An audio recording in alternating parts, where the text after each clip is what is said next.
Good evening, everyone, and welcome to Van Buren County here at Van Buren High School for tonight's matchup between the White County Warriors and Warriorettes and the Van Buren County Eagles. I'm Andrew Price with Dagan Phillips alongside me here in a very packed gym tonight, Dagan. Absolutely, as I don't know if there's a blank space really anywhere, especially on our side. This is the final week of the regular season. 2 more games to go for the Warriors and Warriorettes. Van Buren and then Livingston at home on Friday. The girls coming off a good win last Friday night at Cumberland and looking to continue their hot streak tonight, and the boys desperately need a win. Oh. And now the lights out for the Van Buren County entrance. Starters for the Eagles.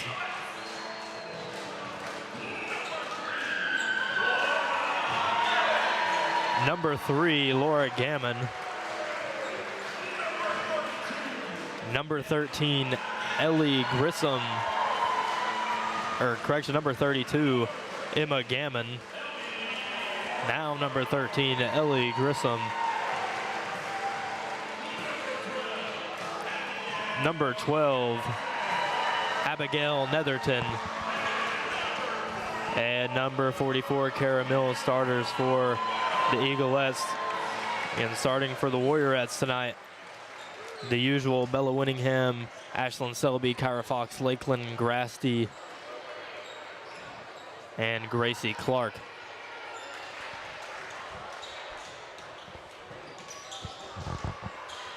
Anytime you go on the road as a good team like the Warriorettes are, you're always on upset alert from the other team, so the Warriorettes gonna have to stay locked in tonight. And just about to get it tipped off at Van Buren. The Eaglettes win the tip. Netherton has it, gets it to Mills. 3-pointer early, no good. Grasty gets the rebound. Grasty up the floor, hands it off to Clark. Clark driving it around Netherton, out of the corner for Winningham. Not much going there, she'll pull it out. Clark, short corner, her jumper in and out of the rim, but Selby there for the rebound, and right away, Ashlyn Selby with an offensive rebound. And the first points of the game for the Warriorettes. The Eaglettes gonna have to deal with the Warriorettes press. They get it to the corner, now up to the top for Gammon. Gammon gives it off to Netherton. Now back to Gammon, onto the post for Mills. Mills puts it up and gets the basket to make it even at 2. She's gonna be a good matchup for Selby tonight. It'll really test Selby on the post. Winningham has it at the top, now dumps it off to Fox. Fox gets it inside to Selby. Selby kicks it back out though, and a steal. Netherton poked the ball away all the way on the fast break, and she can't get it to go. Fox pulled down the rebound, and now she's going the other way. Pressure though from Grissom, and now she does get it down the floor.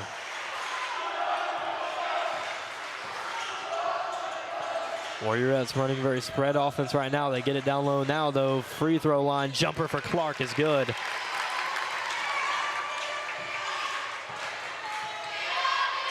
Eaglettes not having problems with the press yet. Grissom gets it across. Now down low to Mills on Clark, and Mills can't get it to go, but the rebound and a foul.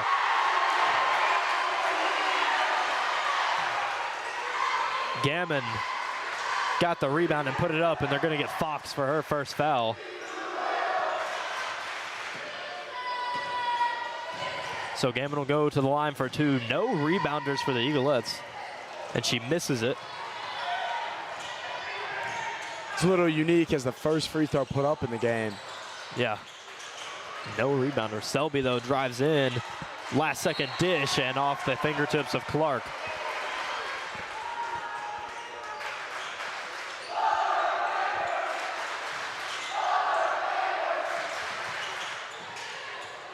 Skip pass, and Netherton can't handle it. It was over her head.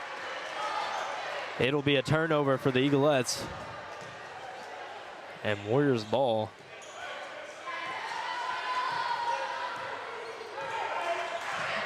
Nearing the 5.5 mark to go in this first quarter. Grasty gets it to the foul line for Fox. Fox dishes it back to Grasty. She drives and swatted away by Mills. Now the Eaglettes the other way. They're going to the post for Mills. She's got it down low, but Selby strips it away, and she stepped out of bounds.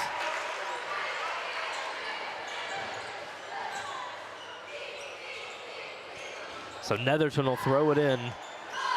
Now to Mills. Mills again, the post that they've got to watch out for. Selby's got to be pesky, and she nearly gets another steal, and they're going to give it back to the Eaglettes.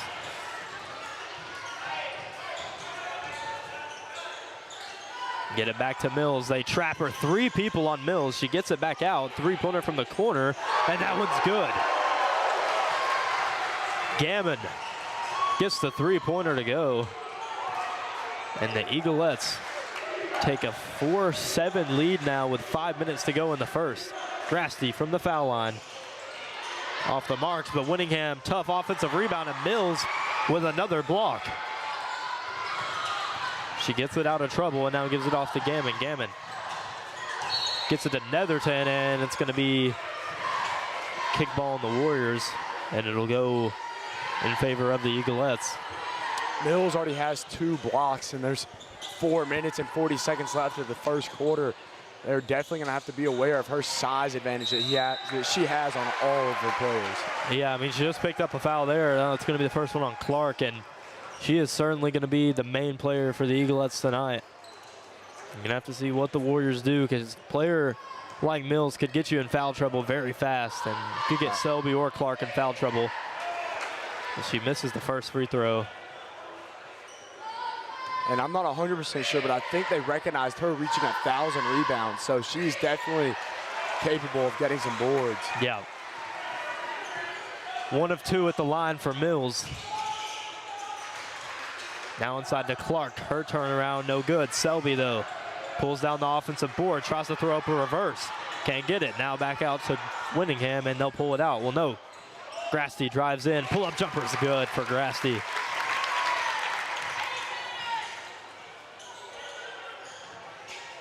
Grissom gets it to Mills.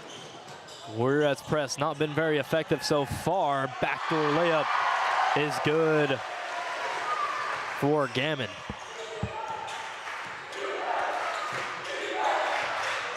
Fox trying to get around Netherton, gets it off to Winningham. She pushes forward, now hands it off to Selby. Now inside, foul on Clark, driving through the pressure, and Mills nearly got another block. And they're gonna say a foul. That'll be against Mills.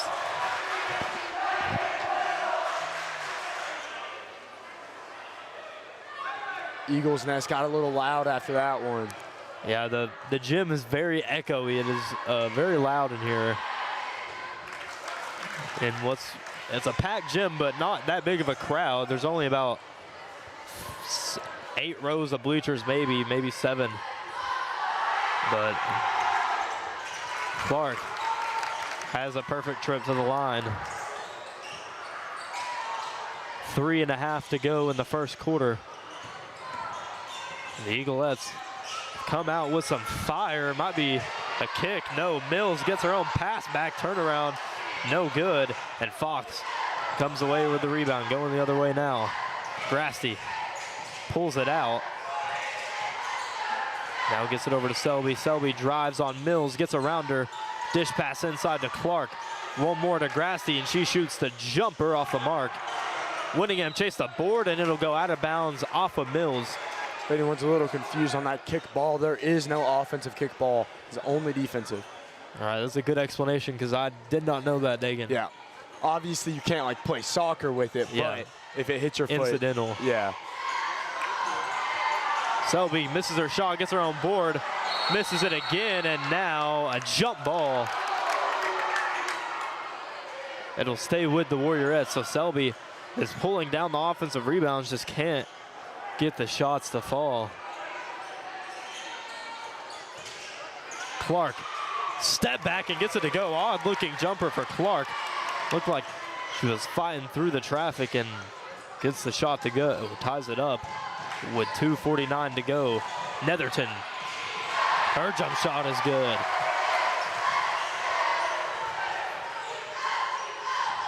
Every time the Warriorettes score, the Eagleettes seem to answer right back. Yeah, they just are matching what the Warriorettes are doing and then some right now to start this first. Selby on the block. Her pass nearly stolen. Netherton saves it in. They get it ahead. Underneath, throws one up, and that one off the marks.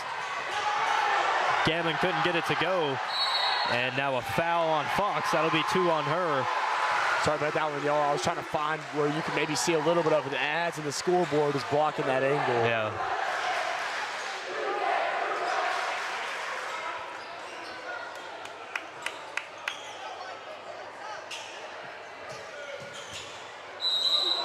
They're going to call over and back on Netherton.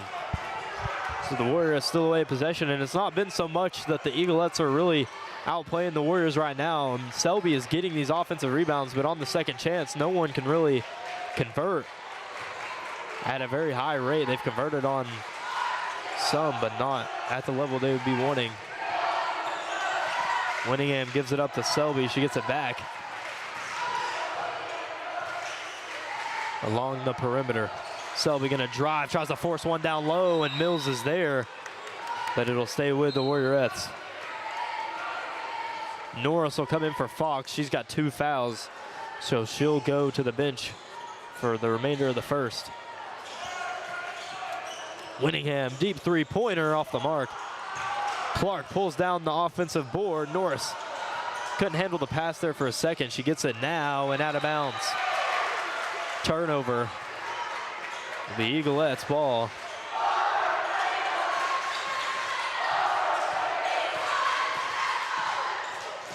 Gammon gets it to Mills. Mills has been quiet for the last couple minutes, and a foul on Winningham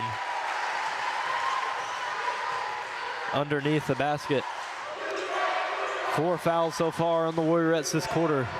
And a minute and a half to go in the first. They get it into Mills. She gives it to Grissom, and Clark steals it away. Clark runaway, easy fast break layup.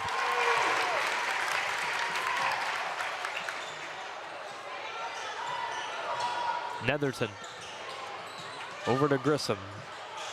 Grissom gets it to Gammon. Gammon, they can't get past the press, but a kick ball on Clark.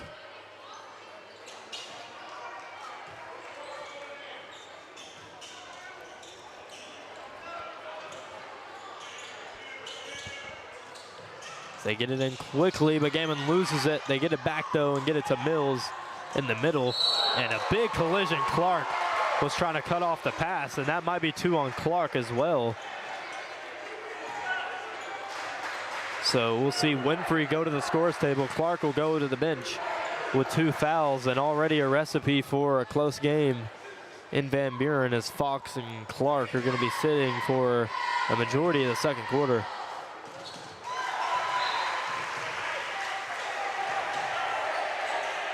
Gammon hits her first free throw.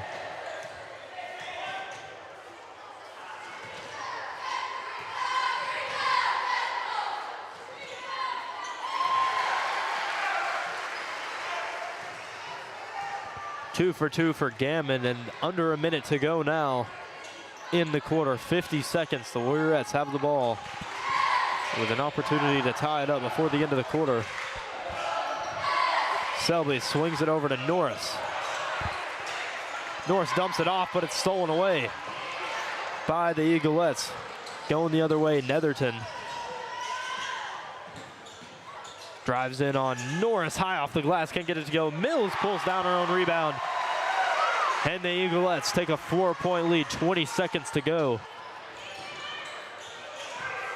Selby driving in, gets right to the basket, and 2 for Selby. Just went right around Mills.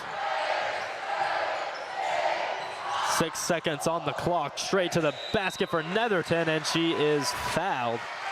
And she'll go to the line for 2. That'll be the first foul on Grasty.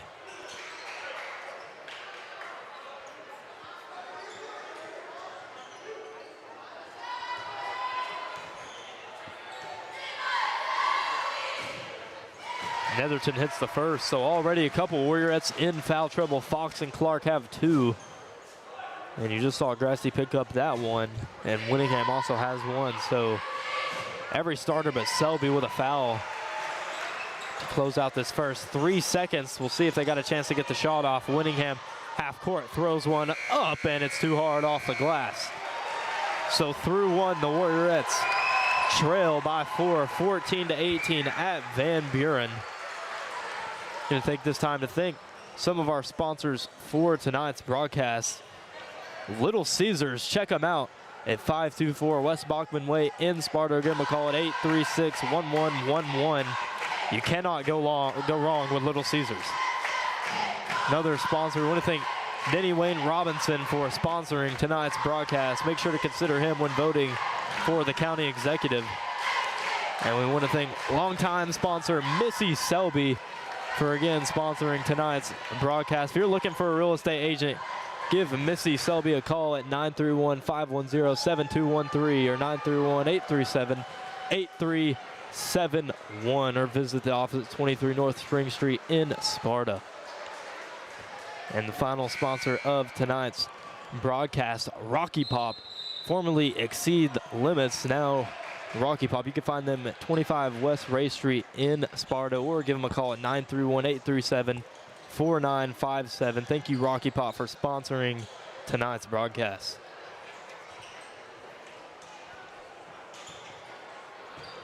I like how we have the vet sponsors and we have 2 new ones. Yeah. Missy Selby has been the longtime sponsor. It feels like the whole season. Damon Early loses the ball now to the corner for a 3-pointer. That hit off the backboard, off the top of the backboard, and Winningham comes down with the rebound. Selby drives in, kicks it back out now to Norris. The Warriorettes playing a little sped up right now. You can see them bobble in some of the passes.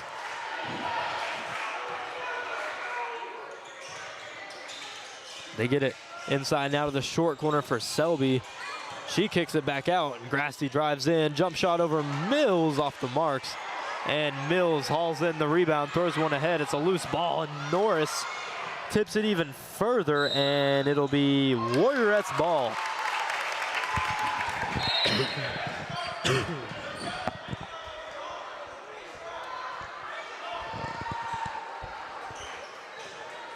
So no Fox, no Clark right now, still in the second. Again, have 2 fouls. Right now it's Winfrey and Norris in for them. To the corner, Selby drives baseline. Her pull-up J good. To cut it down to 2, 6:45 now in the early stages of the second quarter. Winningham picked off the pass like a missile, but the layup no good. Norris off the bottom of the rim, and now Netherton rather has got it for the Eaglettes. Trying to get around Winningham. Dumps it off to Gammon. Gammon gets it to Mills. Mills backing down Selby, and the pass was tipped. Grasty the other way. And she's gonna slow it down and get it to Selby. Long 3-pointer off the front of the rim. Good rebound though from Norris. Winfrey puts up a high arcing shot, and it's off the marks, but it'll be out of bounds. Warriorettes balls, and they've been having infinite second chance opportunities. If they can start converting even half of these offensive rebounds they're getting, they're gonna be fine tonight. So it's just a matter of hitting the shots that are given to you. Just like that. There's a shot from Winningham, a 3-pointer from the corner, and the Warriorettes take the lead.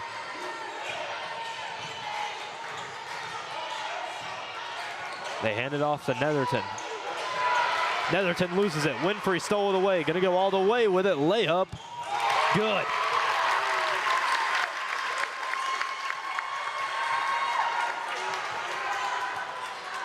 Warriorettes starting to build a rhythm. Netherton drives around, inside dishes it to Mills, and Mills off the glass for 2 for the Eaglettes. Selby driving in, kicks it out. Winfrey pump fakes the 3. Now she comes in, shoots a jumper off the marks. Angel with the rebound over Mills. They'll kick it out to Winningham. Winningham one more through, and she's going to get fouled.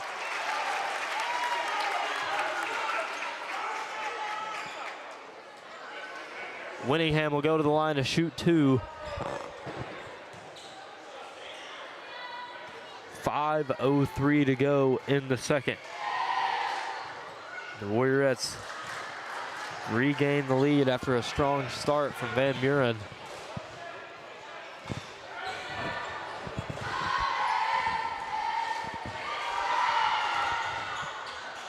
Can't convert on the free throws. The Warriorettes have a trap set up. And jump ball going to be the call.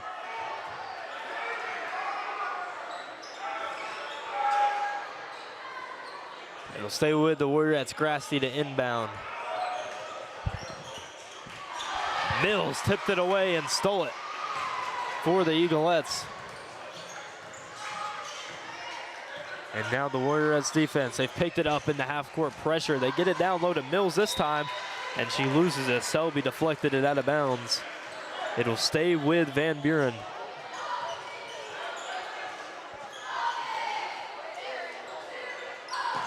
Get it in to Mills. Mills gets it down low to Gammon. Gammon fighting, gets it back out. And that floater is good from Emery. Winningham nearly fired the deep 3.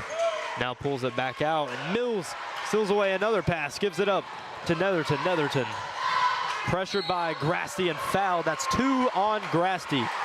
And so they're gonna send Fox in now with 2 fouls to replace Grasty with 2 fouls.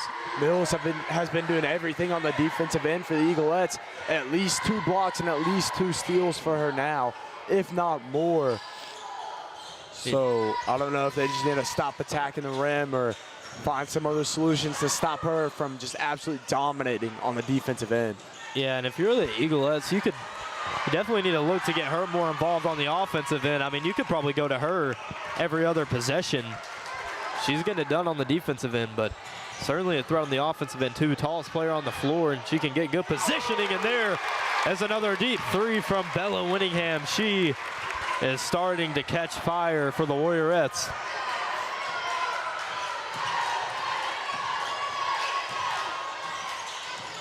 Netherton works out of the trap. Gammon gets fouled in the end 1. There's the signature dodging arms cross disbelief. I believe we'll get that one on. I think Angel. Yeah. That'll be her first.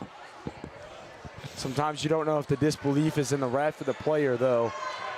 Yeah, it looked like that time wasn't very satisfied with Angel.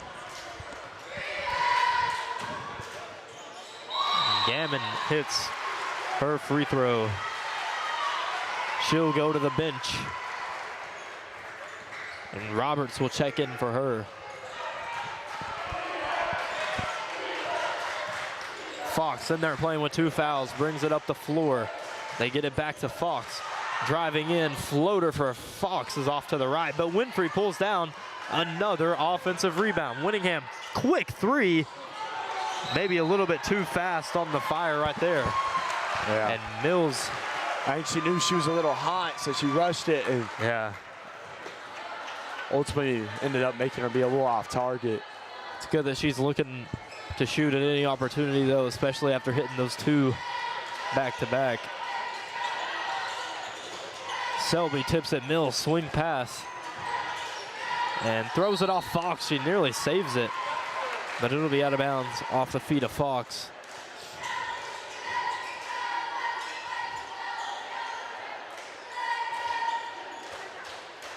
Netherton gets it into Mills. Mills gonna go straight to the basket, reverse layup, and Mills has 2 more.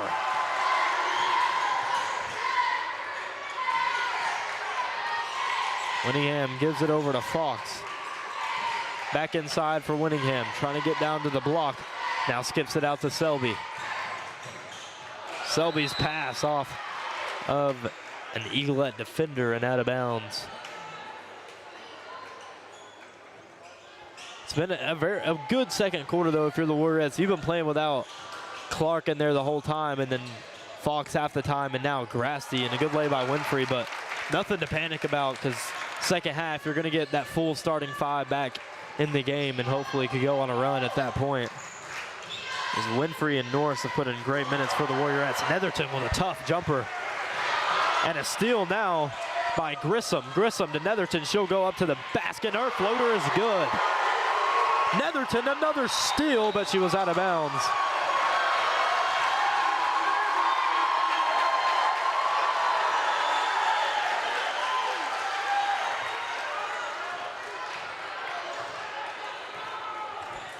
So the Warriorettes got to have a little more attention to detail on just some silly inbound pass turnovers. Angel from the elbow off the marks. Mills with the rebound. Gets it to Netherton, and here come the Eaglettes again. 1:49 to go in the second quarter now. Down low to Mills off the marks.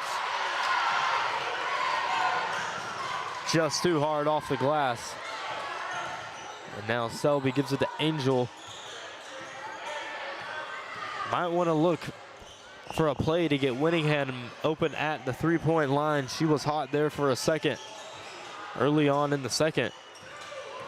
She dribbles around Netherton now, gets it out to Winfrey. She'll shoot a three-pointer. That'll be off, and it'll be out of bounds, tipped by Angel. Eaglettes ball. They'll give Mills a break. She'll go to the bench for the final 1:17, most likely in this second quarter. So Netherton now probably the second best on the floor. Backdoor pass for Gammon, and her layup connects. The Eaglettes starting to catch fire late in the second. Selby's gonna drive to the basket, puts up a layup. That one rims in and out, and Netherton, another rebound. Corner, and she mishandled the pass. Grissom for the Eaglettes. Warriorettes need to chop down this lead just a little bit, because in the second half, we do get all of our starters back. And we're in foul trouble, as Fox is who's such a defensive player, is having to play it safe right now. Yeah, it's kind of, can't really make an impactful play because you don't want to pick up that third before halftime. And nearly another steal, and now it is. Netherton in a drive, puts one up, but good defense by Norris straight up. And now a foul. That one will go against Grissom. On Fox, it'll go on Grissom, but Grissom trying to steal it away from Fox. And just too much contact. They'll get her for a push.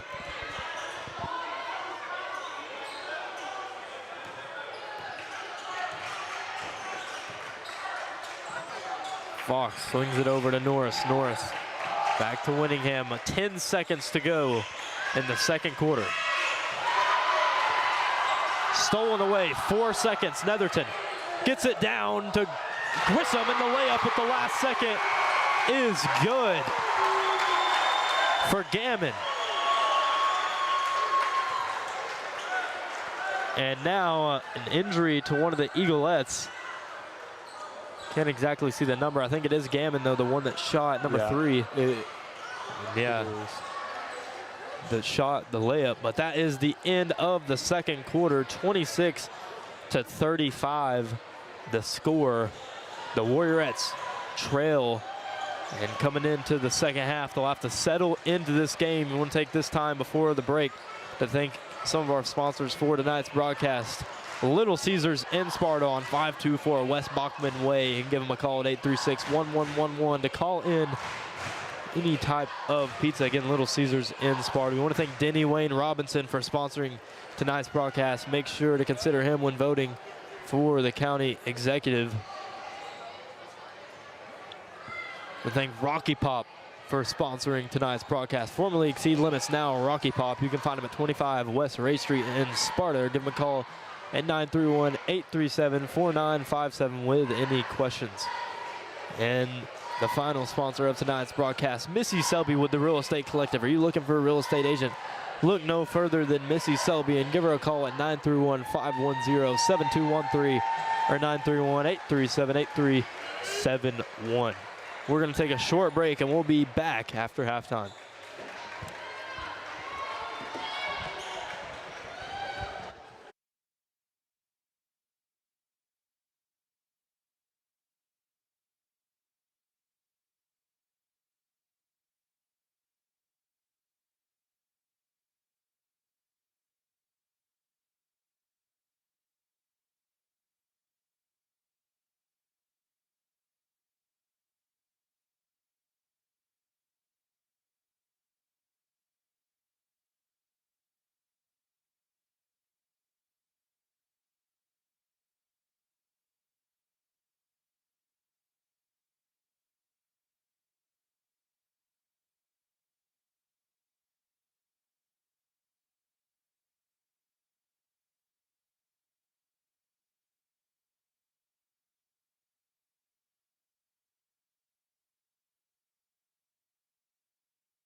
We are back with coverage of the second half.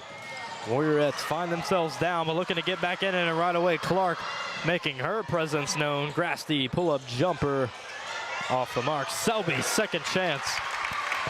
And her shot falls for the Warriorettes.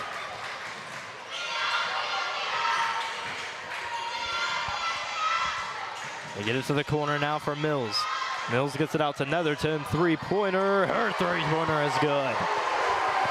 Netherton connects from the top of the key. And quickly the other way are the Warriorettes. Winningham banks one in. Winningham is still feeling it from beyond the arc.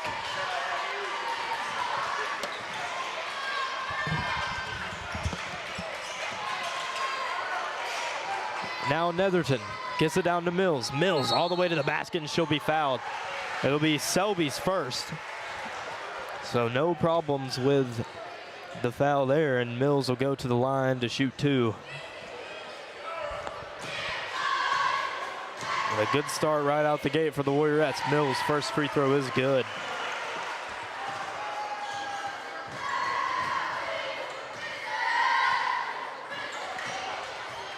Second one off the front of the rim, and here come the Warriorettes the other way.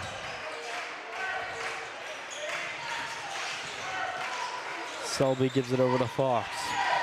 And this extended zone really giving the Warriorettes some problems so far in terms of turning the ball over. It's Clark driving in. Now gets it out to Selby. Selby thought about the three, now just takes a short range jumper, and it's off the marks. Mills got the rebound. Now gets it out to Netherton. Netherton to the corner and back to her. Uses a screen from Mills, now feeds it down low, but they couldn't get it to her. It'll stay with the Eaglettes though.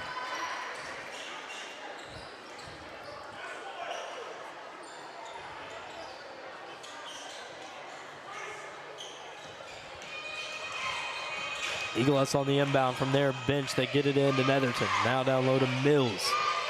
Mills finds a good pass underneath, just off of the basket, and didn't see the call there, Dagan. Ashland got called for a walk right there. Okay. So walk on Selby. Gammon's layup rolled in and out right before that. Yeah, I think she took off a little bit before she dribbled. Corner draw up for Netherton, and she nearly sparked one from the corner. Fox just too sped up, and a turnover again for the Warriorettes. Netherton all along at the three-point line. Can't get it to go. Selby nearly wrestles down the rebound, and it'll be a jump ball. It'll be the Warriorettes in favor of the possession arrow.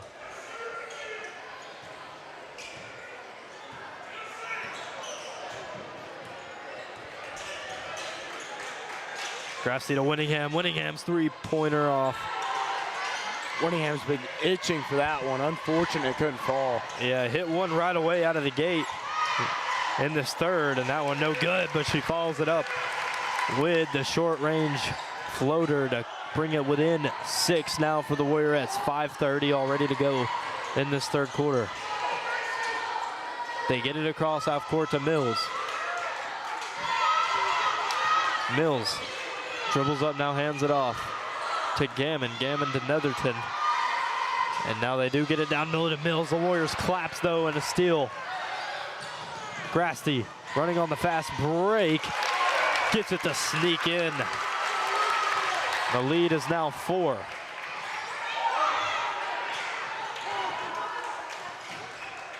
Mills a little afraid to put it on the deck right now. And a timeout for the Eaglettes. The Warriorettes have come out with some fire. And the Eaglettes gonna talk it over, trying to hold on to a 4-point lead. We want to thank some more of our sponsors for tonight's broadcast. Missy Selby with the Real Estate Collective. If you're looking for a real estate agent, look no further than Missy Selby and give her a call at 931-510-7213 or 931-837-8371. Also, thank you Denny Wayne Robinson for sponsoring tonight's broadcast. Make sure to consider him when voting for the county executive.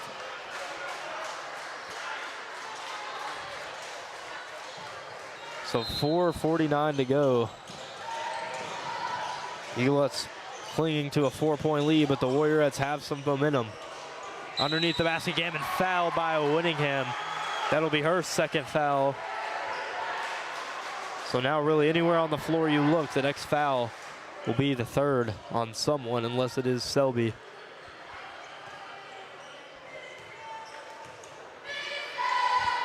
And Gammon will shoot her two from the line.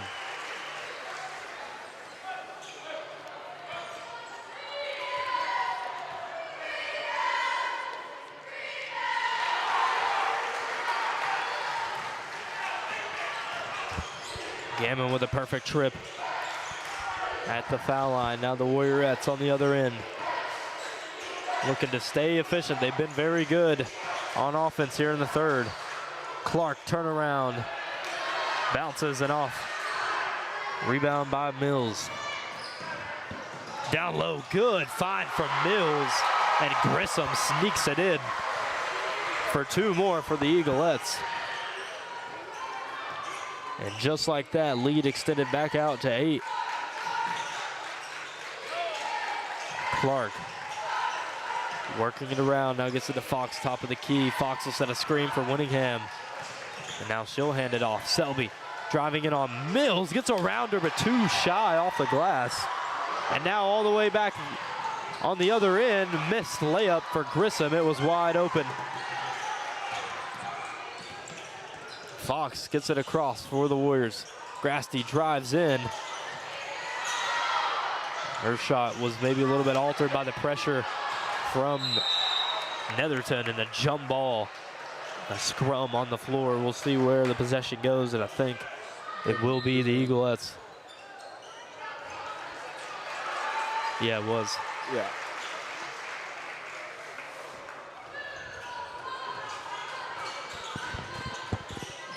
Emery will go to the bench for the Eaglettes.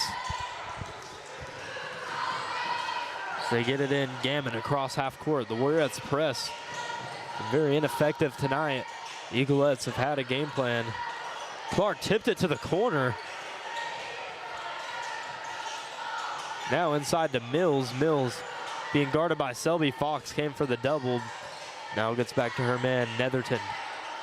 Step back three-pointer on airballed. Rebound by Grasty.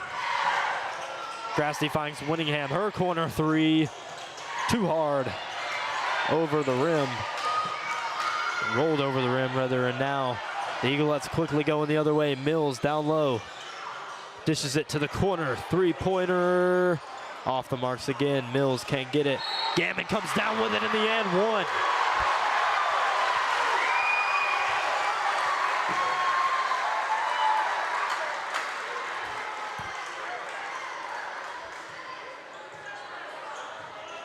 One free throw upcoming for Gammon to make it an 11-point game with 2:41 to go in the third. Hits it. So we've seen this be a common theme. The Warriorettes down double digits late into this game. 3:30 to go in the third, and Fox overthrows it, a turnover. She'll go out. Winfrey will come in, but again tonight, at Van Buren, it's going to be another double-digit comeback for the Warriorettes if they're going to get it done.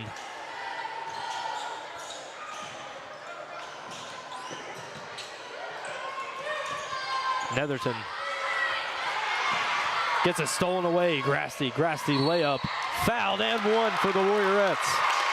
Maybe that'll spark some momentum in the Warriorettes. Because right now, the momentum is all in the Eaglettes' favor.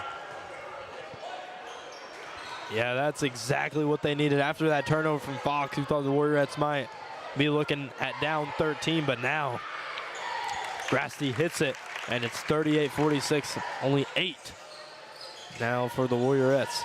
About 2 minutes and 20 seconds left of the third quarter. Get it down to Mills. Working on Selby. Mills has been quiet on the offensive end. Selby tied up with her, and Mills just overthrows it. It'll be a turnover. The Warriorettes will get it, and now a chance to pull it back close and switch the momentum that the Eaglettes built. Grasty picked it up. Had to give it off to Winningham. No one in the middle for the Warriors. Now Clark slides over. Grasty, a tough shot over Mills. What a pull-up from Grasty. Now Mills feeds it to Netherton. She goes all the way, and a blocking foul on Winfrey.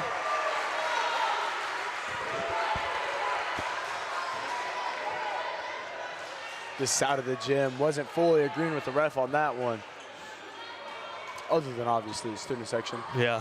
It's kind of odd, the student section's on this side. Of the visitors. Smart though for a small gym. Need all the room you can get for the home team. Netherton misses her first at the line, hits the second. Minute 30 to go in this third quarter.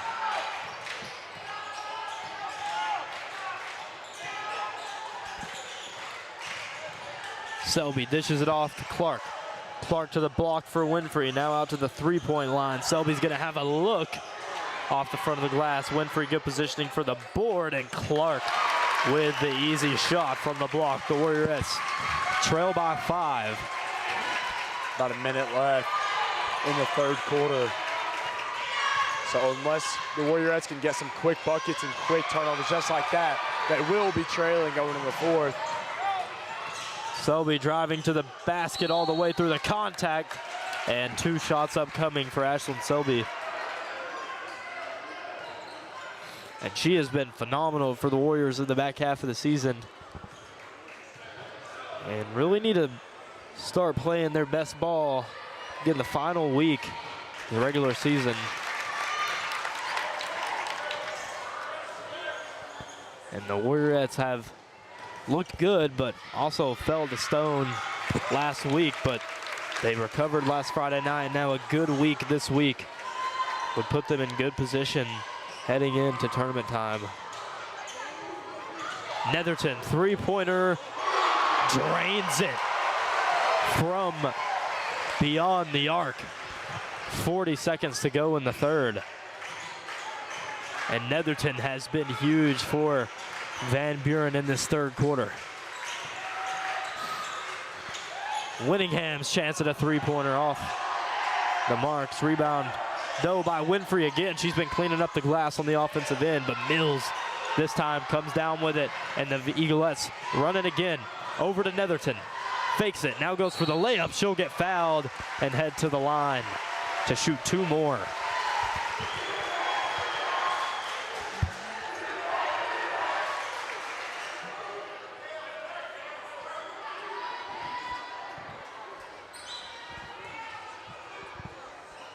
Netherton to shoot 2, 12 seconds remaining in this third quarter. And she can extend the lead out to 44-52 as Mills will take a break to end off the third. Misses the second, 51-44 the score. 9 seconds to go. Clark gets it out to Selby. Selby gonna drive in. Pull up J for Selby is good. And a big shot for the Warriorettes. That'll send it to the fourth quarter. 51-46, the Warriorettes trail on the road at Van Buren. We'll take this time to thank some of our sponsors of tonight's broadcast. Rocky Pop, recently, or formerly Exceed Limits, now switched to Rocky Pop, a rebrand. You can find them at 25 West Ray Street in Sparta, and give them a call at 931-837-4957 for any questions. Another sponsor of tonight's broadcast, Little Caesars. You can find them at 524 West Bachman Way in Sparta. Call 831-836-1111. Little Caesars in Sparta. You can never go wrong with Little Caesars.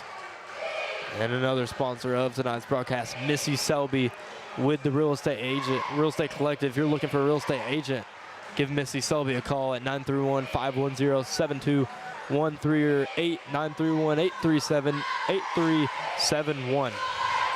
We also want to thank Denny Wayne Robinson for sponsoring tonight's broadcast and Warriors basketball. Make sure to consider him when voting on the county executive.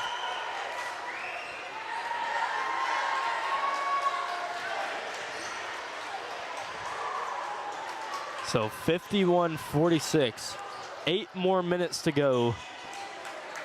And again, it's been a double-digit comeback in the second half for the Warriorettes. To get them this far, they've got to close that gap even further. And this Eaglettes team can smell an upset in their home gym. Yeah, these Eaglettes have shot so efficient from in the paint, from behind the arc. They're just firing off all cylinders, especially on that offensive end. Yeah, the Warriorettes have got to find a way to contain Netherton. She has been burning them on the offensive end. A jump ball will go in favor of the Eaglettes.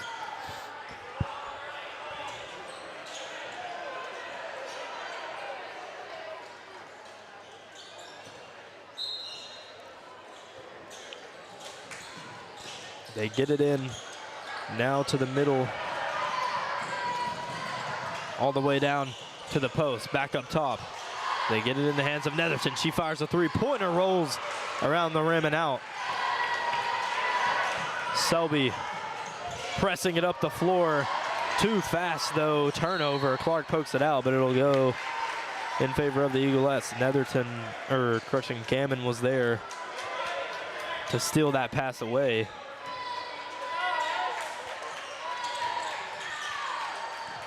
And now she'll bring it up the floor. Trying to get it to Parsley in the middle, in for Mills right now to give her a rest. Parsley picked it up, in some trouble, and a timeout for the Eaglettes. It'll be a 30-second timeout. And we'll take it this timeout to thank our sponsors for tonight's broadcast.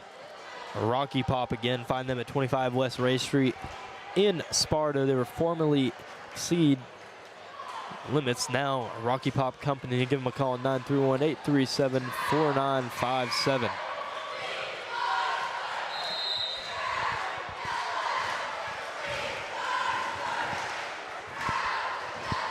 $7:10 to go in the fourth. Warriorettes still trail 51-46 on the road in Van Buren. It'll be the Eaglettes ball on the inbound. Selby changes it quickly, though, for the Warriorettes, going the other way now. Clark to the basket. Just went off of her feet and had to throw one into traffic, and another turnover has been killing the Warriorettes all night, have these turnovers.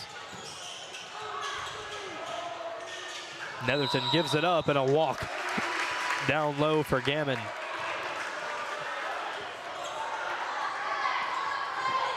Turns it back over to the Warriorettes.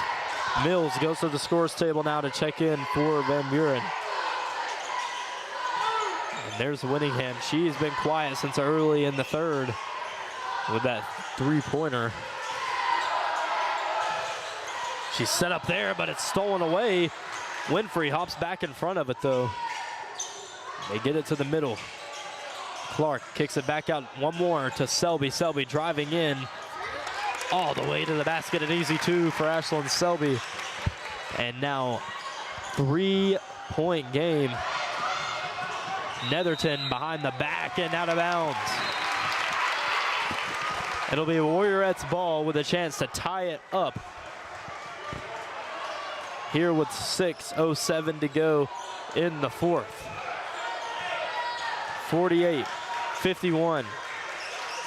Warriorettes haven't led in a long time, but a Winningham three nearly changed it. Rebound, though, by Clark. Clark too short. And Mills gets the rebound. Netherton is fouled by Selby.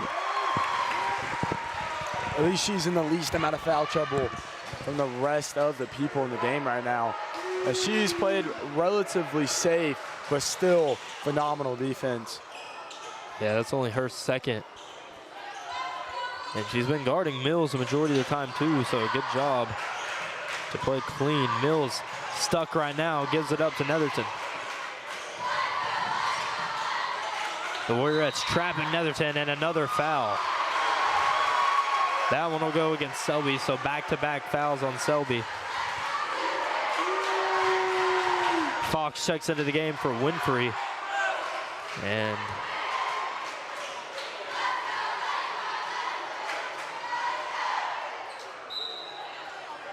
Gammon inbounds it to Mills.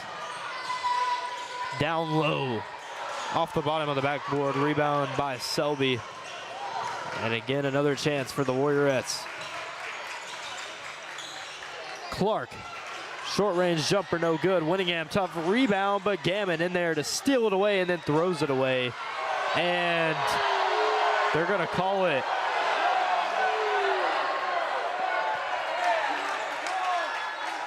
Okay, yeah, the referee signaled the wrong way. Clark made sure he knew what he just said. It will be Warriorettes ball still.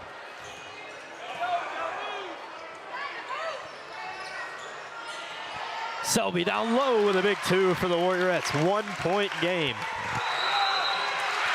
And she stepped over the inbound line. Dodgen was ready for that one. And I don't know if y'all saw it in the background, but he jumped to where the baseline was. He was glued. That was a really good catch from him. So the Warriorettes now a chance to take the lead for the first time in a long time. Winningham gets it up top to Grasty. They're going to settle in on this offensive possession. Just under 5 to go now. And a turnover again for the Warriorettes.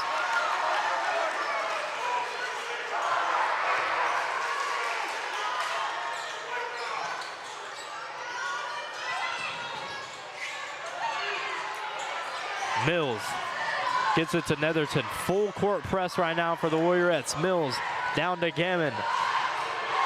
Gammon hands it off to Netherton. Big screen. Dishes it down low to Mills. Too high, but Netherton shoots in for the board, and Clark comes away with it. Clark quickly the other way. She might take it all the way. Now gives it up to Grasty. Grasty, long range jumper is good. The Warriorettes regain the lead with 4.5 to go in the fourth. Gammon gonna inbound it. Gets it into Mills. Full court pressure for the Warriorettes has been tough for the Eaglettes to deal with. And a foul now against Grasty. A reach.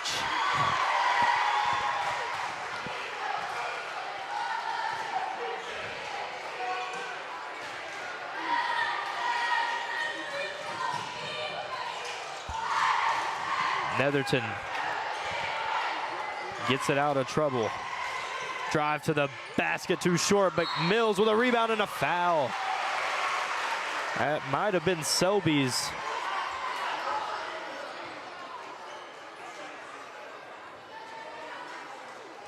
I think that might be. That was on Selby. That's her fourth. Yeah. And 3 of them came from this quarter alone. There's no announcer at the scores table, so kind of hard to tell, except for just off of memory. But yeah, that might be 4 for Selby. Mills hits 2 clutch free throws, and the Eaglettes retake the lead. Now under 4 to go. And Grasty just walked.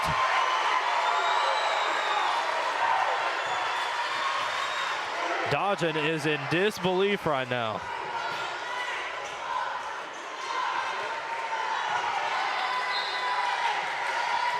They get it into Mills. Off to Netherton. Netherton back to Mills. Mills just not really dribbling with the ball. Down low, though. Gammon gonna get fouled.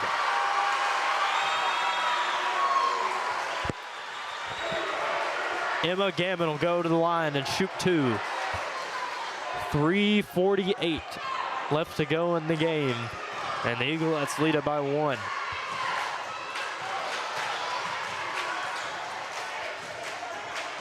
She misses the first.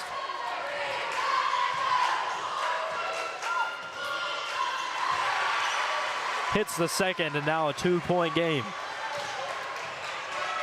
Grasty after the walk brings it down the floor for the Warriorettes. Good pass from Selby, and Clark can't get it to go, but a big rebound by Grasty, and Selby just throws one high, and they're going to foul Mills.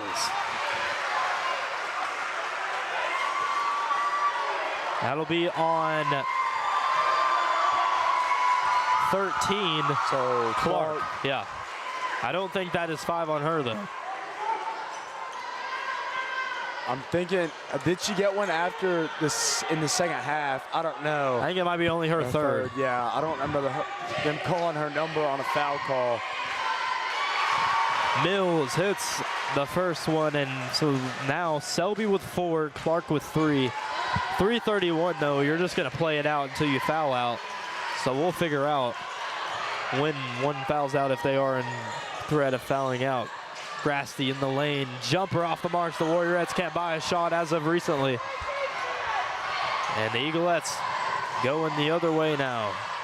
Emery gets it to Mills. Netherton guarded by Grasty. Close defense for Grasty. Netherton gives it off to Mills. Mills gonna drive all the way to the basket and get 2.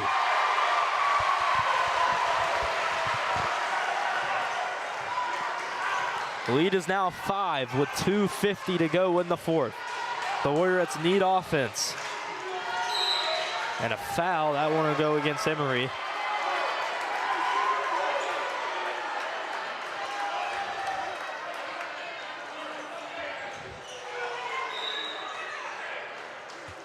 And Dodgen wants a timeout, so 2:45 left to go in this game.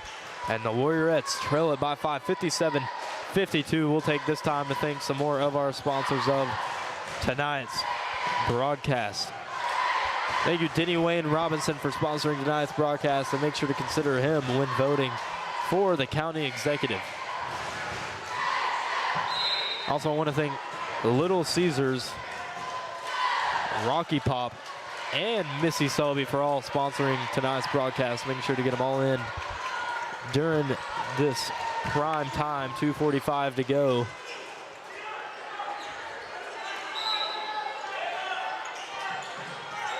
And the Warriorettes need offense desperately. Winningham was trapped and threw it away. Mills got a steal. And out of a timeout, you just don't like that at all if you're Dodging. You had the whole timeout to draw something up, but a big play by Fox. Blocked Mills. Selby going the other way with it, but dribbled it off the foot of the Eaglettes defender, now on the ground, wrestling for it, and it'll be a jump ball, Eaglettes ball.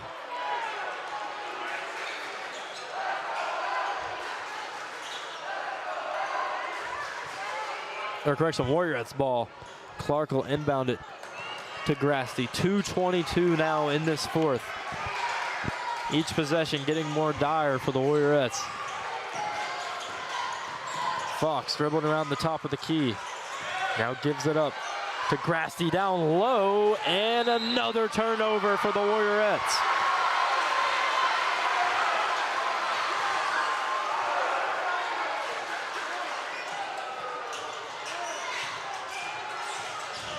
They get it into Gammon. Gammon gonna take it all the way across the court. She's still got it, working on Clark.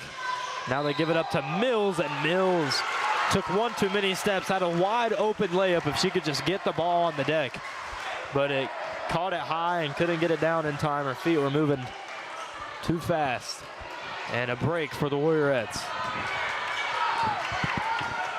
And now, again, each possession becoming more valuable as the seconds tick down. 1:45 to go. They need a score here. Winningham three-pointer, and it's too short.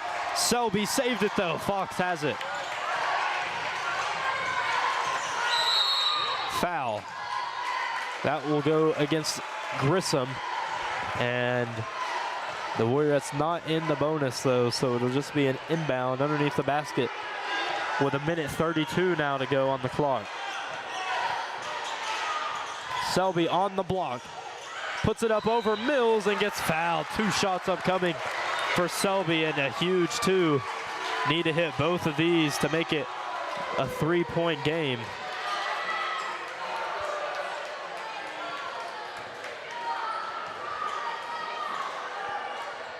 First one off the back iron, and now it needs to hit this next one. And it'll be a 2-possession game still, but only a 4-point deficit. Hits the second, and Winfrey now going to come in for Selby.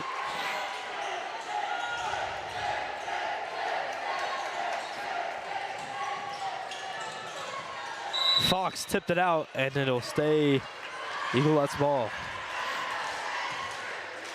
About a minute and a half left of this game. I just couldn't think of the last time we said that. Yeah. Mills threw it too far. She saved it. Diving attempt. And the view not very good. A jump ball. Fox dove in on the ground. Jump ball, and Selby will check back in for Fox. It'll stay with the Eaglettes. Possession arrow, though, now favors the Warriorettes for the next tie-up. Winfrey nearly intercepts the pass in the lane, out of bounds again, and the Eaglettes off to inbound it again from underneath their basket. Selby tips it out. Another inbound incoming. And the Eaglettes having some problems getting it in right now, especially from that corner spot.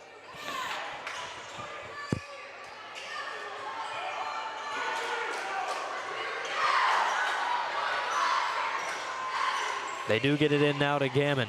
Winningham stole it away. She's going to go all the way to the basket and fouled by Gammon, or by Netherton rather.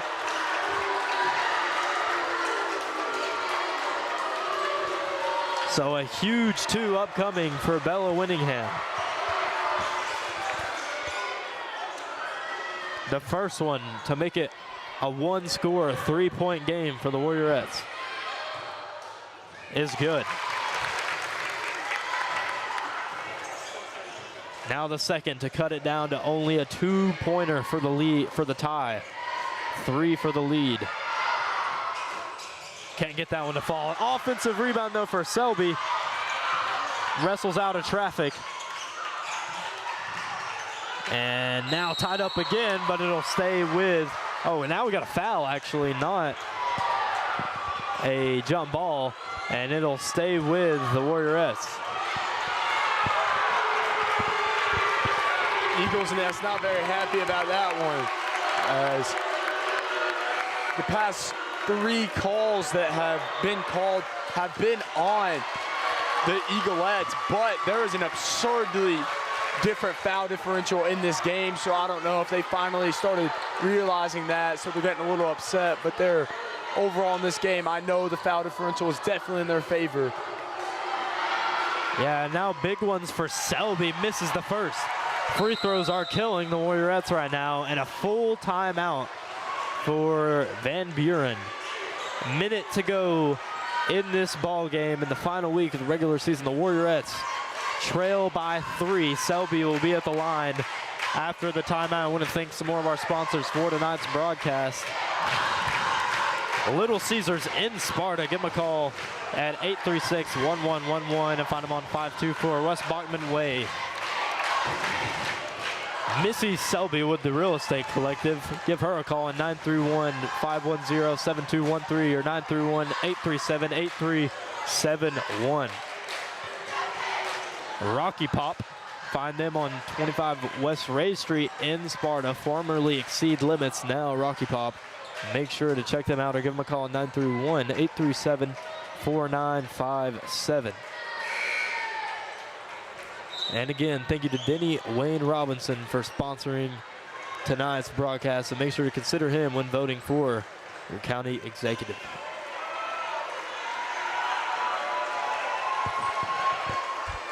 One minute, 1 second on the clock here in the fourth. Selby's got one more from the line to make it a 2-point game. Hits it. And now they'll sub Fox in for her. And pressure full court on the Eaglettes.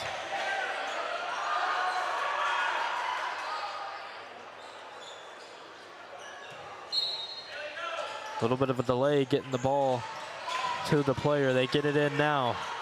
Grissom gets it to Netherton. And a jump ball. Should be Warriorettes basketball. Think the arrow's in our favor, and it is. Yeah, Warriorettes ball. That is a massive jump ball. And now a chance to tie this game. Or take the lead. Crasty's gonna bring it up top and get it over to Selby. Selby over to Clark. Clark driving, no shot, on the ground, a foul. But I think that will be 2 as they're in the bonus. 2 shots to tie it for Clark. 44 seconds to go. I still don't think I'm used to a guaranteed 2 shots from a bonus. Yeah, and the first one is off to the right. So they will need another steal away, or maybe just as good as Selby is rebounding, a purposeful miss. They'll hit this one. Still plenty of time to get a stop. 1 point deficit now, the Warriorettes trail by as many as 11 with 2 minutes to go in the third. A foul on Winningham will send Grissom to the line. She'll shoot 2. She could extend it to 3, and that would make it a lot tougher on the Warriorettes. Really need one of these to miss if you're a Warriorette fan. 2's a lot easier to come across than the 3s so far tonight. Really, it's only been Winningham from beyond. So 2 free throws for Grissom. Makes the first one. Van Buren has been exceptional tonight at the foul line.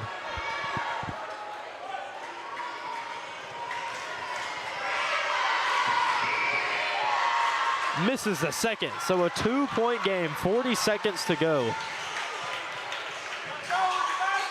Selby has it. Dribbling around the top of the key. Dumps it off to Clark. Now into the corner for Selby. Cross court wild pass. Winningham for a chance to take the lead. Off the marks. A scramble for the ball. Jump ball is the call. And it'll be in favor of Van Buren. So the Warriorettes, with 17 seconds to go, are going to need a steal, or they're going to have to foul.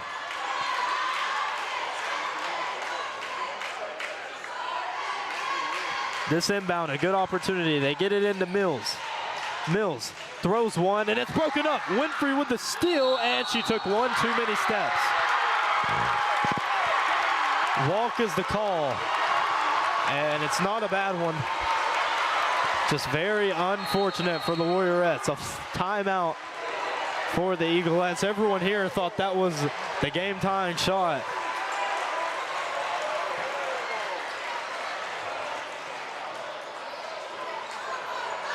And a full timeout.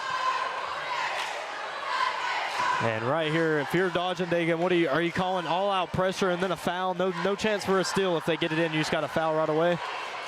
Yeah, or I would. It depends on how aware. I don't know these players and how aware they are with the clock. I don't know them that well. I know them well, not that well though. No. Depending on how aware they are of the clock, I would almost give it 2 seconds before I would foul, because that first couple dribbles is so prone to getting a steal because they're trying to get it up the court as fast as possible, get it out of their hands. So if you give them a chance to at least get one more pass after the inbounds, you have a higher chance of getting a steal. But depending on how aware the Warriorettes are of the clock. Yeah, you could sell out on that second pass, and then it's either you get the turnover or the foul. But if someone's just holding it and you're not aware, then the time ticks down. And that's what I'm saying. Just depending on how aware you are, look for that second pass, not necessarily the first. Again, 10.9 seconds. They trail by 2. I think Dodgen's running a full deny. They get it into Mills over the back, and a jump ball is the call. It's Warriorettes ball. Fox quickly to the scores table to check in for Winfrey. That was almost the best case scenario because with the steal, yeah, you could have had an easy layup, but there were so many defenders already at the goal since they're just inbounding it. Now they have a chance to set up an offense. 8 seconds. Fox ties it. 4 seconds to go. Timeout.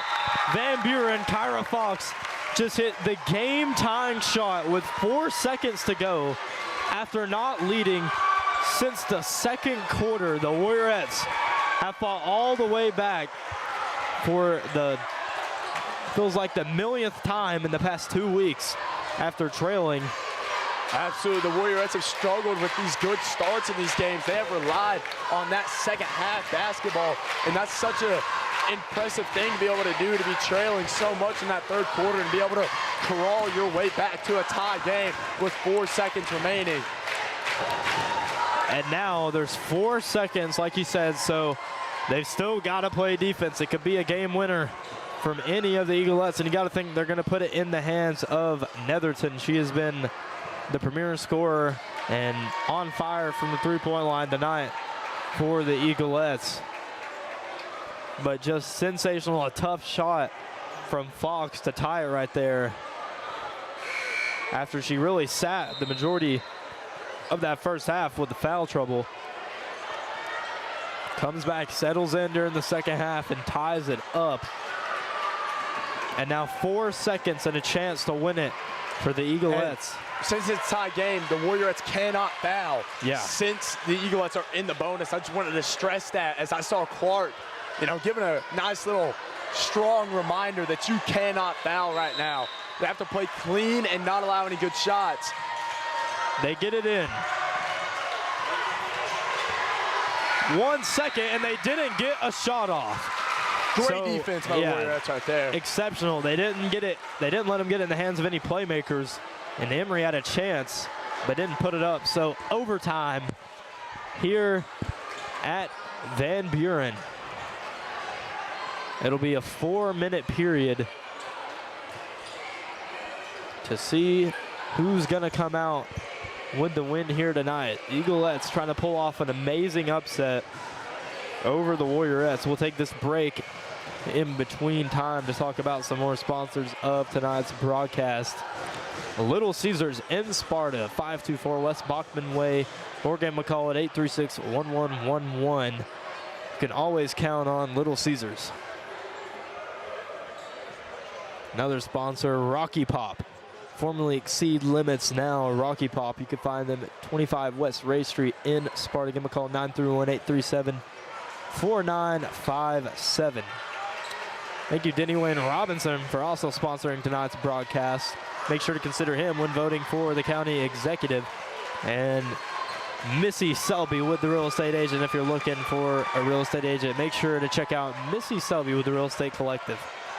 So now 4 minutes of overtime basketball to decide this one. 58-all after a game-tying shot with 4 seconds from Fox. Mills wins the tip.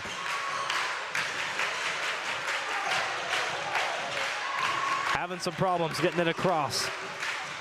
Give it to Netherton. Now inside to Mills. Netherton gets it down low to Mills. Turnaround shot. Rolls around the basket and out. Warriorettes come up with the rebound. And Selby bringing it the other way for the Warriorettes. So give it up to Grasty, and they'll set up the half-court offense. Selby nearly grabbed, and she was.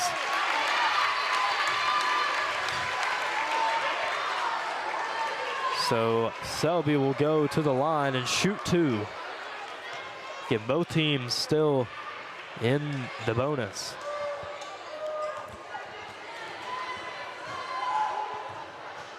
First one nearly went halfway down the basket and rattled out. The rim was shaking after that one, how far the ball went to the... One more at the line, and that one not gonna go either, but a big rebound from Clark underneath. The Warriorettes get it back out. Fox up top. Swing it over to Selby.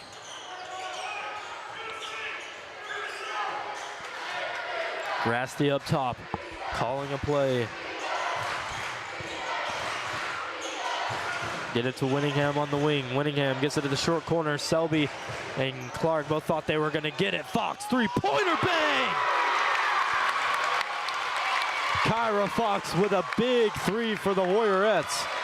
61-58, a three-point lead, 2:43 to go in Fox overtime. Gave them overtime and now gave them the lead in overtime. But Mills is going to answer with her own layup. Yeah, Mills answers right back. Still a 1-point lead for the Warriorettes.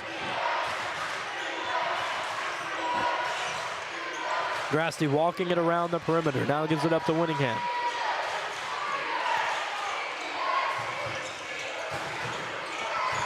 Warriorettes don't need to be in a rush. They have a 1-point lead. Grasty gives it to Clark. Clark over to Fox. Now back to Grasty, and they're just running out the time. Under 2 minutes to go now. Minute 57 with the clock ticking down. Down low to Selby.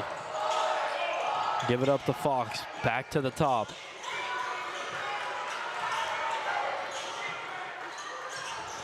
Inside to the foul line, now out to Grasty. She pulls a jumper and bangs it. Bottom of the net for Grasty, and a 3-point lead again for the Warriorettes.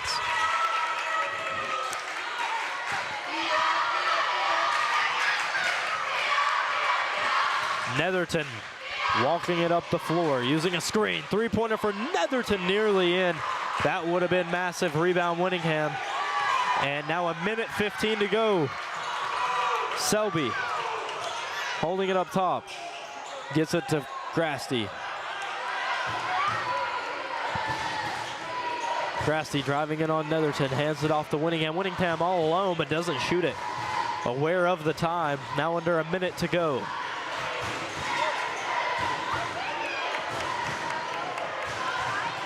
Clark just dribbling around all the defenders to Selby in the corner. Selby, a little trapped and a timeout dodging.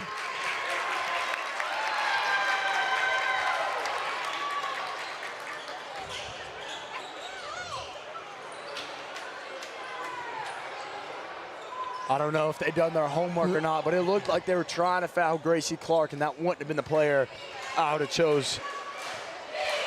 Yeah, really no one, though, shooting amazing tonight from the foul line, but Clark hasn't been there a lot. She's been the sure hand all season. But 43 seconds to go exactly in the game. Warriorettes lead by 3. They'll have the ball coming out of the timeout. The Eaglettes need a quick foul or a steal to get back in this one. You just saw Netherton fire a 3. She's been the one connecting from deep, so you'll probably go back to her in the scenario that you would need a 3. Won't matter though if the Warriorettes hit a free throw or a field goal, then you'll just need to go down and score as quick as possible.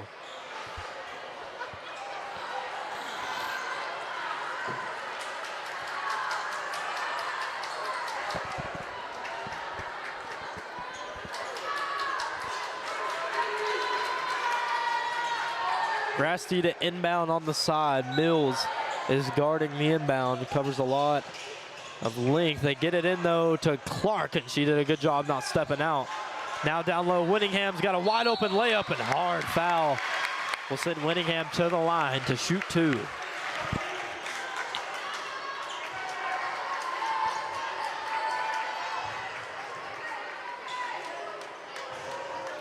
Just making one is huge right here.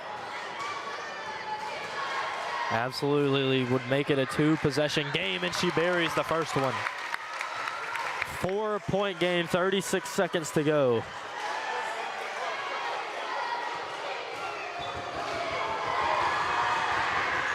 Hits the second, and dodging, gonna get a 30-second timeout. We'll take this time to quickly thank all 4 of the sponsors of tonight's broadcast. Thank you, Little Caesars, for sponsoring. Make sure to check them out at 524 West Bachman Way in Sparta. So I want to thank Rocky Pop for sponsoring tonight's broadcast. Check them out at 25 West Ray Street in Sparta. Another sponsor, Missy Selby with the Real Estate Collective. You can find her at 23 North Spring Street in Sparta. And finally, Denny Wayne Robinson. Thank you for sponsoring tonight's broadcast, and make sure to consider Denny Wayne when voting for the county executive.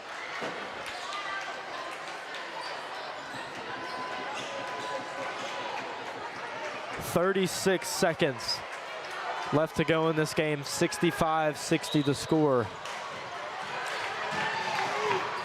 The Warriorettes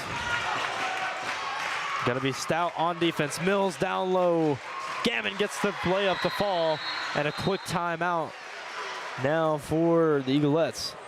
It's a full timeout. That's an interesting choice, unless he is in surplus of timeouts. And it seems like they've called a few. Yeah, I don't know. I don't really know the timeout count, but calling a full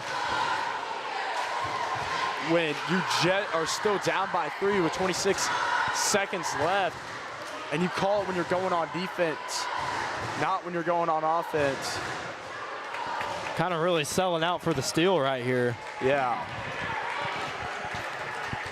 It also gave time for Dodging to set up an inbound play. Yeah. But they may be in a surplus of timeouts, and I'm just a little unaware.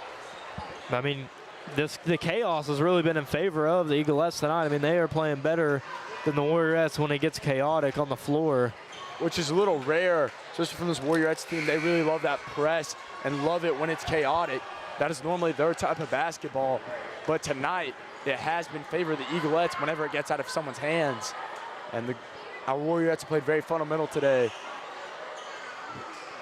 And they've been slowing it down. Fox slings it down to Selby, a runner. Misses it, and a rebound, Netherton. So the Eaglettes got a chance, 18 seconds. Gammon gives it up to Netherton. Netherton to Mills, and Clark stole it away, huge. Clark's gonna bring it out and get fouled. And she'll shoot 2. Nearly disaster for the Warriorettes, but Clark read the pass all the way. And 2 big free throws, just one could really seal it. Clark just rose up, grabbed it one-handed, and took it right out of Mills' hands. Hits the first, 2-possession game now. Give her a 2-week extension for the Patriots, because they needed it. Yeah, yeah. 2 for 2, 5-point. Dodgen says no foul, 7 seconds. A desperation 3 is off the mark. Selby with the rebound, and that'll do it. The Warriorettes complete the comeback at Van Buren. 67-62, the final. And a really popular score to end on for the Warriorettes. But that'll do it. Warriorettes back home Friday for the final game of the regular season. And we're going to step aside and take a break. The boys' game quickly to follow, so don't go anywhere.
And we are back here for the Warriors versus the Eagles here at the Eagles Nest. And first, we're gonna get the Warriors starting lineup. Lucas Smith, now 0-0, senior Mason Steele. Number 15, junior Cole Sims. Number 3, junior Tucker Pinion. And number 1, sophomore Colt Norris.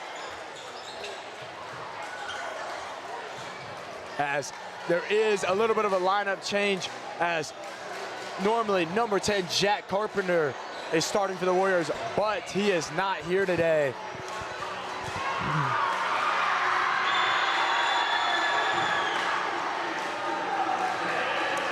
And now it'll be the home team starting lineup. It is very dark in here.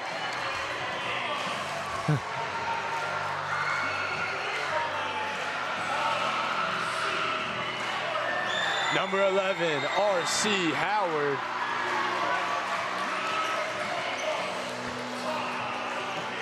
Number 21, Ty Measles.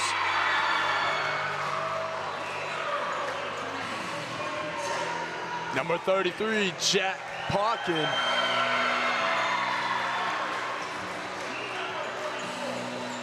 And number 34, Cody Baker.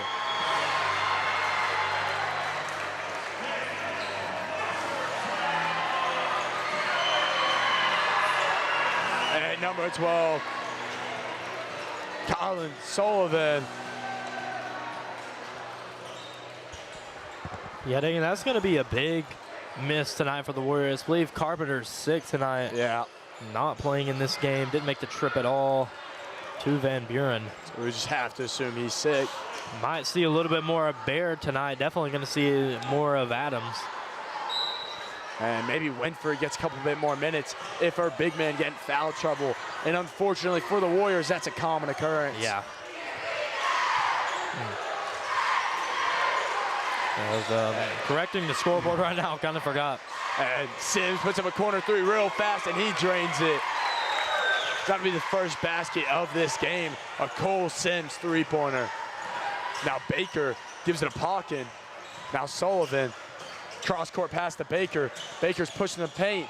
It's picked away by Steele. Steele's taking it coast to coast. Rises up with Sullivan, and he finesses around him for the finish layup. Now Sullivan gives the Pawkin. Now Baker taken away by Pinion. Pinion's attacking Pawkin. He fades on that shot. It doesn't go, and Sullivan pulls it down. This is nice to see from the Warriors. They're going fast. Absolutely. Sullivan tries to do a pull-up, high post mid-range. It doesn't fall. And now we're going to see Colt Norris for a corner 3. It's back iron, and Sullivan gets another rebound, as Sullivan is the focal point of this Eagles team on offense, and he's also exceptional at defense, but the offense is 1,000% ran through him, as he has had some pretty high-scoring games this season. I know at least he had one game. It was in the upper 30s, I think. If not, he maybe even had a 50 bomb. I'm not going to lie. Yeah, I mean, he's the guy. You've got to be careful. He can score fast and in big spurts. So it is now Howard in the corner, gives it up to Pawkin. Now Baker. Sullivan dumps it down to Measles. It does not go to him, but it'll stay Eagles basketball.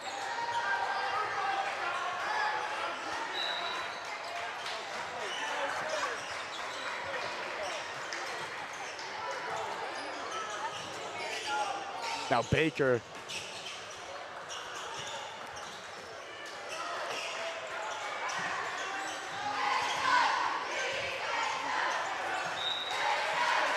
Tipped away. Now it's going to be Warriors basketball. Last touch by Measles. This is really sort of a desperation game for the Warriors. They need to use this as a get-right game. They're going in, haven't won a district game, I think, since they played this team. Or, correction, not this team, but since they played in the Roy a couple weeks ago. So it's been a while. They need to get right tonight. Sims' shot is a little short, and Baker pulls it down. Sullivan attacking Steele and Smith. He gives it up real quick to Puck, and Baker's left open for a three-pointer. It doesn't go. Measles trying to pull it down, but Norris ends up with it. And Steele getting into Sims' hands. Little miscommunication right there.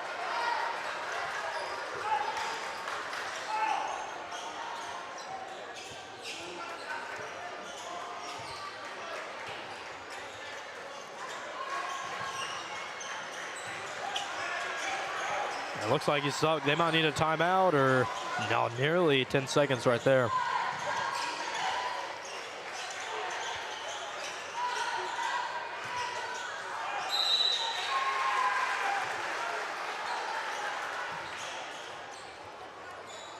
There's that foul trouble we were talking about. It's already one on Norris with 5 minutes to go, so got to be careful. Measles not really someone you see as a star for Van Buren, but he can attack down low, and he's got the height advantage over Norris and Steele by a couple inches at least.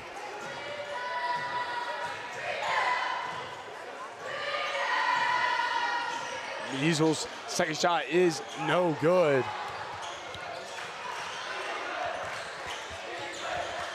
Smith setting up the Warriors offense. Hands it off to Pinion. Pinion lets it fly from deep. Eagles are gonna have to get it out of the bottom of the net, as that was nothing but good from Tucker Pinion.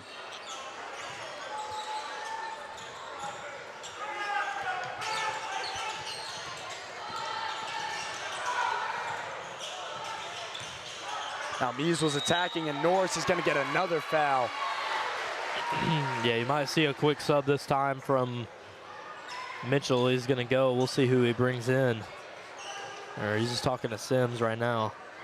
Coach Sims.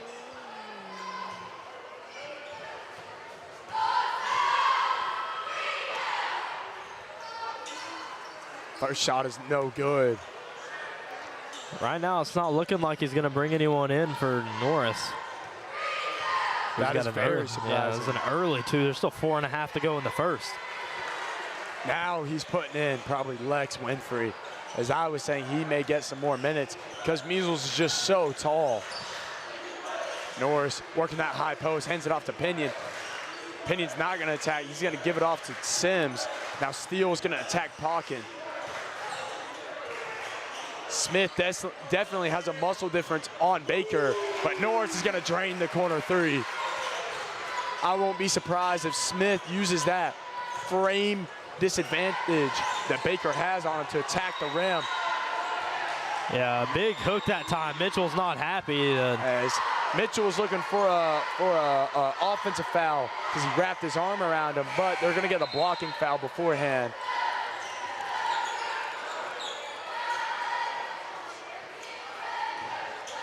And now Norris goes to the bench. Good decision to leave him in, though, beyond that free throw attempt, because he went right back down and banged a three. Yeah, Mitchell like foresaw it. You know, he knew it was gonna happen. Yeah. Sullivan puts up a three of his own. It doesn't go. Smith pulls it down. Gives it a Pinion. Pinion almost uses the screen, decides to attack the rim anyway. And Sims, top of the key three. That's normally his sweet spot for threes. But that one couldn't go for him.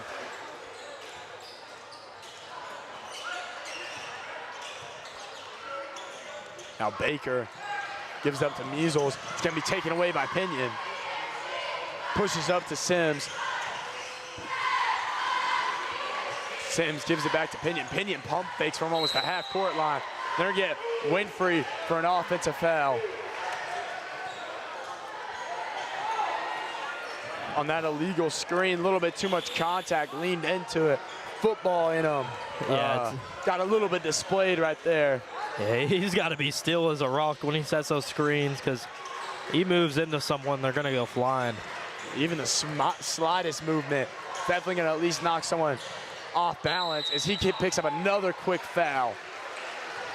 So we're going to see Sullivan at the nail.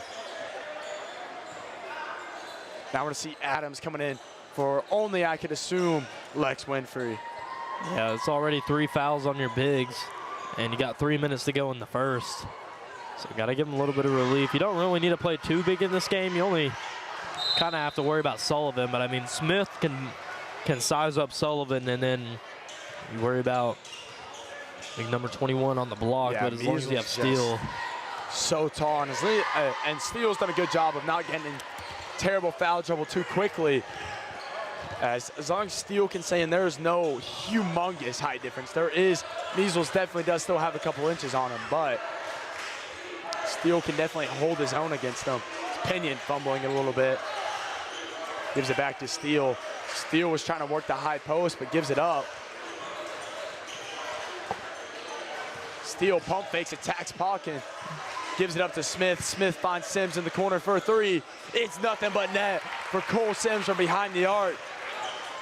Yeah, he's on fire to start this game. And that'll be a timeout.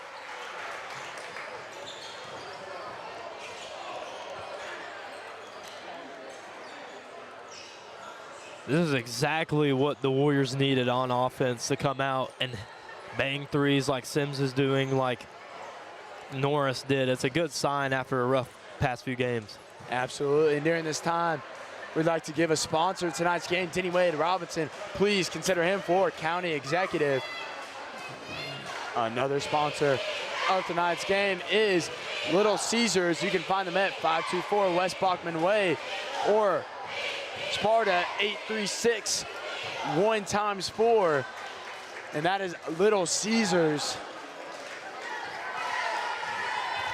Another sponsor tonight's game is Rocky Pop, formerly known as Exceed Limits. You can find them at 25 West Ray Street at Sparta, Tennessee, or find them at 931-837-4957. That font got me a little confused. Yeah.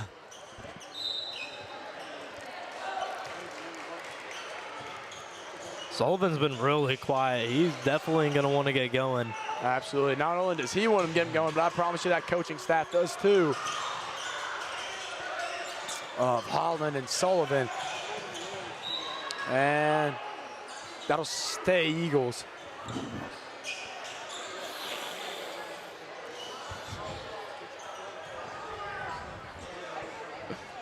Now Sullivan's throwing it in. He's looking for Measles on that cut, and he finds him. Adams and Steele play great defense to allow the Warriors to retain possession. Yeah, Measles just goes kind of too low. He's got a really so good tall. frame. Yeah, he's got a really good length on him, too, his arms. He doesn't really have to bring that ball low. He could just keep it high and go up for a shot. And that's going to either lead to a foul or a basket for him, as he, with that arm length, probably has 5 inches on any of Warriors players. As Steele puts up a wing three, it doesn't go. Adams pulls it down. Pinion lets one fly right over his defender. It's going to be a little short for Tucker. Now Sullivan pushing it up. Pawkin gives it back to Sullivan. Sullivan attacks Adams. Turns his body, they give it up to Howard. Now Baker hesitates. This is down to Measles. Measles loses control and steps out of bounds. Great defense from the Warriors right there. Yeah, Steele is playing exceptional right now on Measles. I mean, this is probably his best defensive start.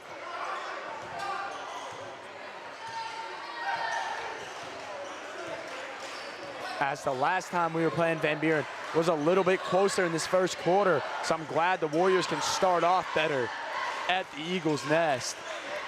Pinion fading, top of the key three, almost got the shooter's touch on it. Unfortunately doesn't go.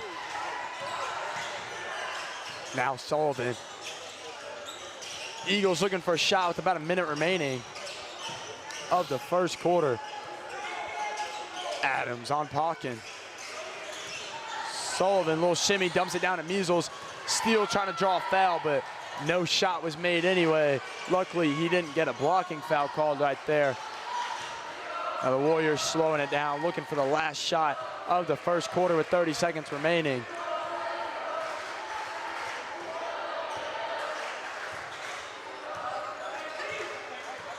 They've been liking the chin play call, whatever chin is. Yeah. Looks like they've got it called right now, and they'll run that one with 20 seconds to go. And that's looking like a a down screen from Steele at the high post for Sims and Smith. Now Sims attacking, step back on Sullivan, lets it fly over his head. A little bit too much power. Now Sullivan may get the last shot, and he does. Almost drains a 4-man contested shot, but it couldn't go for him.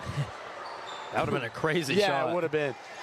And now, during the end of the first quarter, give a sponsor of tonight's game, Missy Selby. If you're looking for a real estate agent, look no further than Missy Selby. Please call 931-510-7213 or 931-837-8371.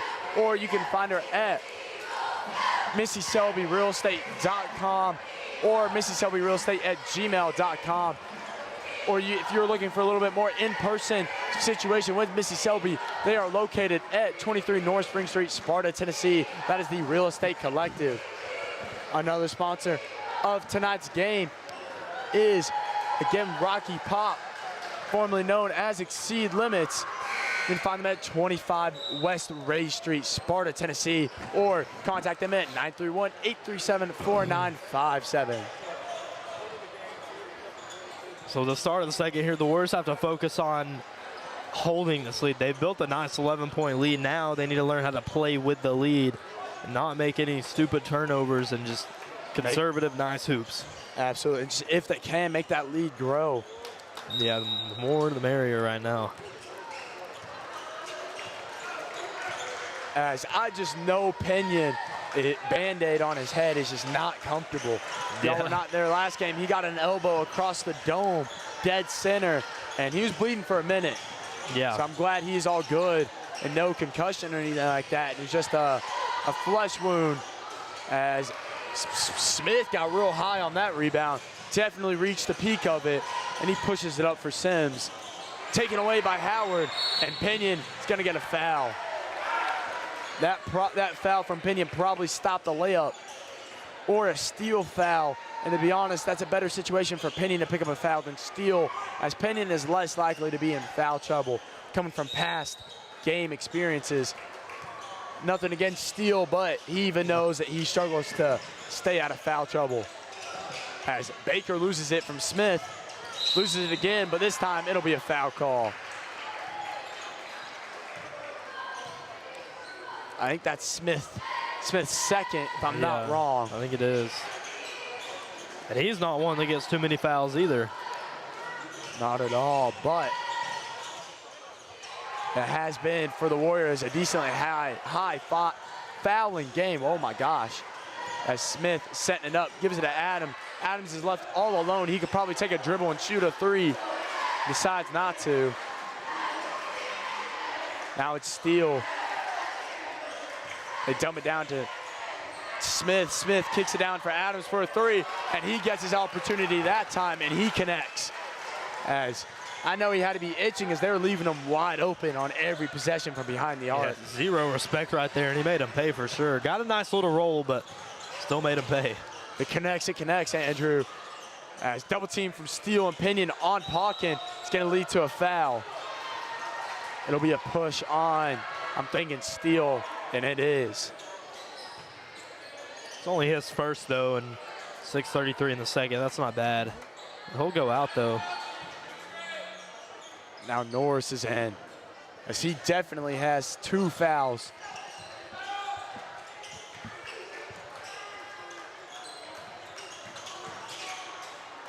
Pawkin with a 3 of his own. It can't go. Sims gets the rebound.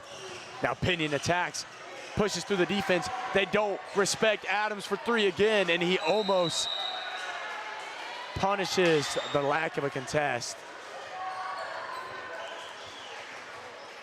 Looks like they're gonna get Sims on a push. That'll be 4 fouls for the Warriors. Big yawn right there.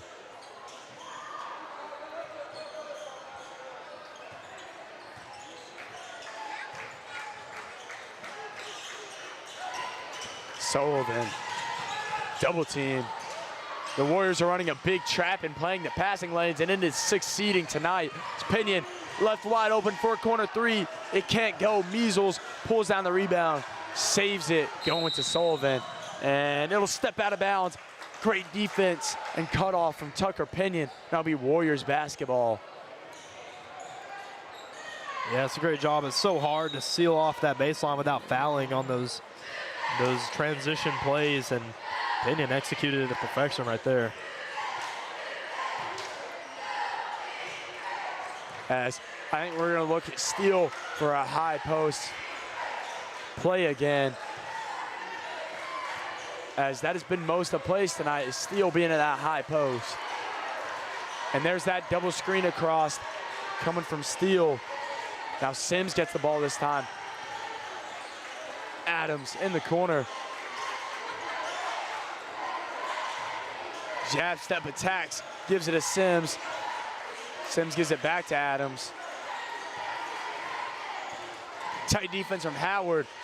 And Pinion attacks through the contact, almost gets the layup, but it doesn't go. Now Sullivan's pushing it up. Steele on Sullivan. Now Sims and Steele both trap him.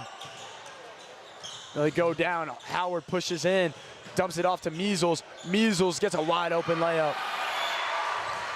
That'll make the point differential only 10 points, Warriors favor.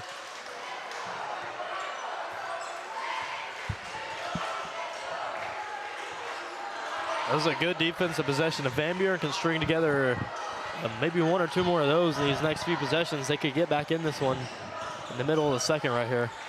Now Smith dances with the defender, but ends up getting blocked by Measles. Now Adams.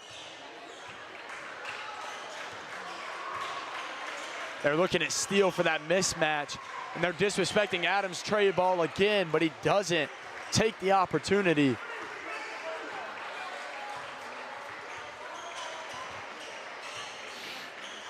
And there they are again, leaving him wide open. He can't make him pay that time. And it's gonna start getting in his head. He's gotta hit one.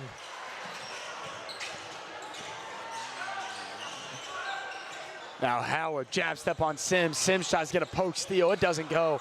And Measles gets the putback.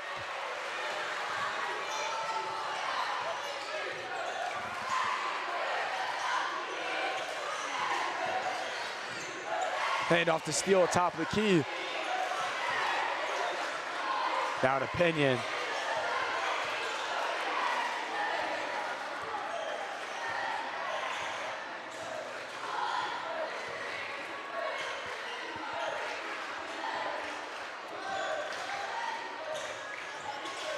As Smith gives it up to Pinion. Back to Adams. Adams screen for Pinion, tray ball. It almost gets the lucky bounce, and Steele almost had a putback right there. Wow, that was almost amazing from Steele.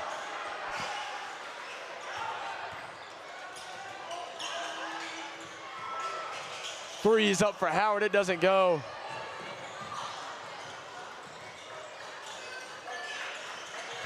Sims, beautiful pass to Adams. They kick it back out from behind the arc.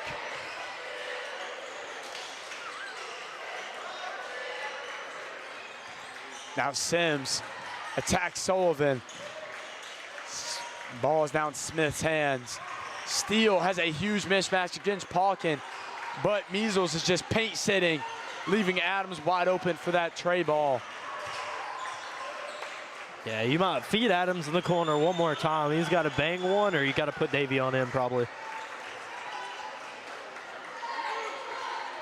Very true. As Barrett has a good three ball, and if they try to do that with Barrett, he will cash out.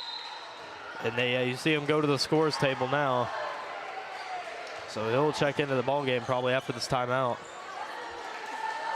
And during this time, give a sponsor tonight's game, Little Caesars. As Andrew said, you can always count on Little Caesars. You can find them at 524 West Bachman Way in Sparta, or at 836-1111. That's right, 4 times. And another sponsor, actually the buzzer went.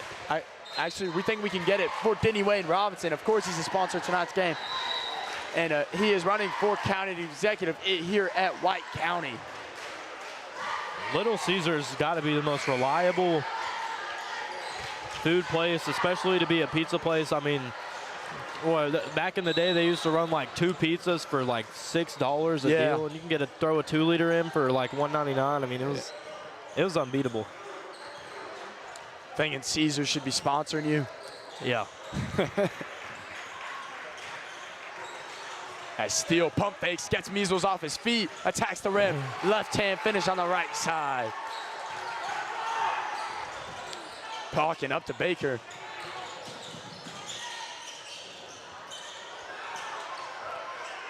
Baker loses it. That'll be a turnover. Sullivan a little too low for his ankles. This is a big opportunity now for Baird. He's been talking about how he just wants to get into the game and be able to show what he can do, and now he's in. He's got to show what he's capable of and maybe earn some more minutes as we go into tournament time. And let's see who they're daring to shoot now, as it's looking like it's going to be Steele's opportunity to have some wide open threes.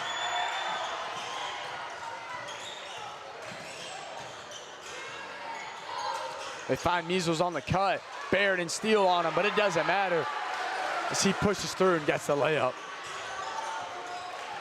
Yeah, Measles has been getting it done so far. We're talking about Sullivan, but Measles has been the star tonight. Absolutely, as he probably has over half their points. And Smith wasting the time as there's about 30 seconds left in the second quarter. I don't think I gave a score, a time update this entire quarter. That is on us. It's now Sims guarded by Sullivan. We're gonna see Smith maybe steal on that. Oh my gosh. Steal off Sullivan on that left side. That'll be a foul on Crane.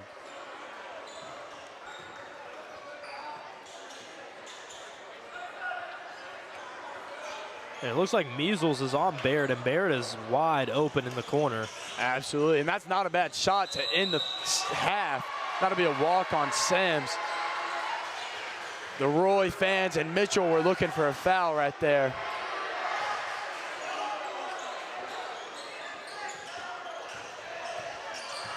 Now Sullivan may get the last shot. Instead, he gives it up to Baker. Baker attacks high post, takes the floater. It's back iron, no shot. And that will be the end of the first half. The Warriors versus the Eagles. Warriors have an 8-point lead. And this time, give all sponsors tonight's game. Missy Selby at the Real Estate Collective. If you're looking for a real estate agent, please call Missy Selby at 931-510 or 7213 or at 931-837-8371. You can find her locally at 23 North Spring Street, Sparta, Tennessee.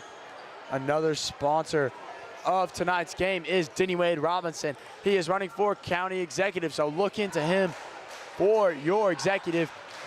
And another sponsor of tonight's game is Rocky Pop Company, formerly known as Exceed Limits. You can find them at 25 Ray Street, Sparta, Tennessee, or call them at 931-837-4957. And the last sponsor of tonight's game is Little Caesars. You can find them at 524 West Bachman Way or Sparta 836-1111. And so me and Andrew will take a step away from the mic for the second half.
And we are back here for the second half of the Warriors versus the Eagles.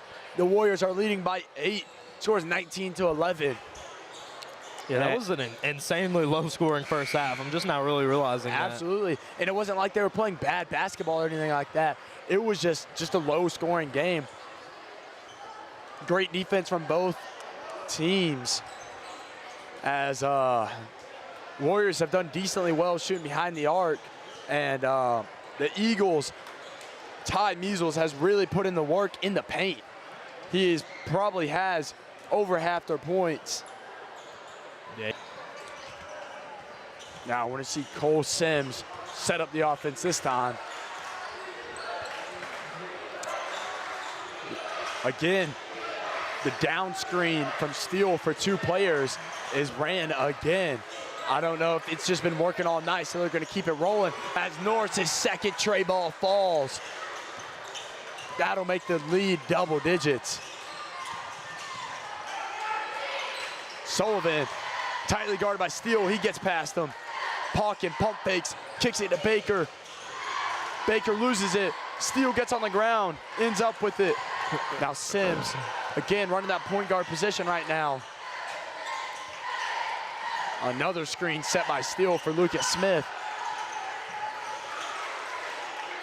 Steele is farming screens right now. It's left. He just turns his body another screen. Back to back to back. And there's another one for him.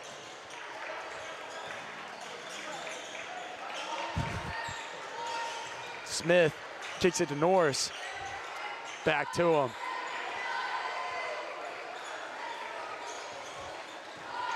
Sims is called for the ball. Screen by Steele. Now he's at the top of the key. Jab step, gives it up to Pinion. Pinion pump fakes, attacks the rack. He gets a left-hand layup. It doesn't go. And a little miscommunication from Van Buren right there is going to make it Warrior basketball. Yeah, Measles and number 11 both went for it, and very unfortunate. They really just lost the possession right there.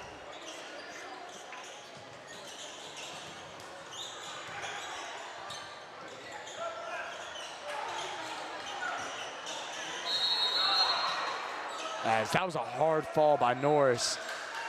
I know he is not doing all right. That was right on his back. Yeah, that's not going to feel good. I think Adams is going to come in for him. Got to ice that tonight. Yeah.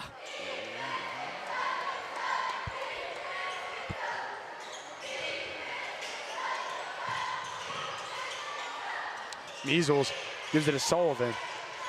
Now Pawkin lets it fly from 3. It's a little too short. Blocked by Smith. Oh. Great job on Lucas Smith rising up and getting that block on Ty Measles. And Pinion puts up a 3. Offensive rebound from Mason Steele. Little redemption from earlier right there for Smith. Measles got him early in the game.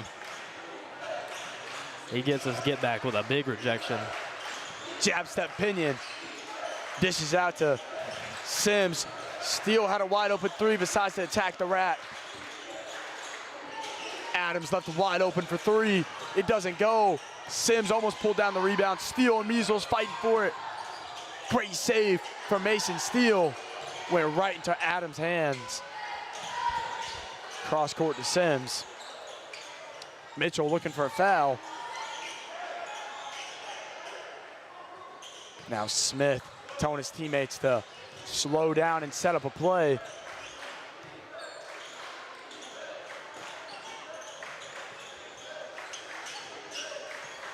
Pinion hesitates, gives it up.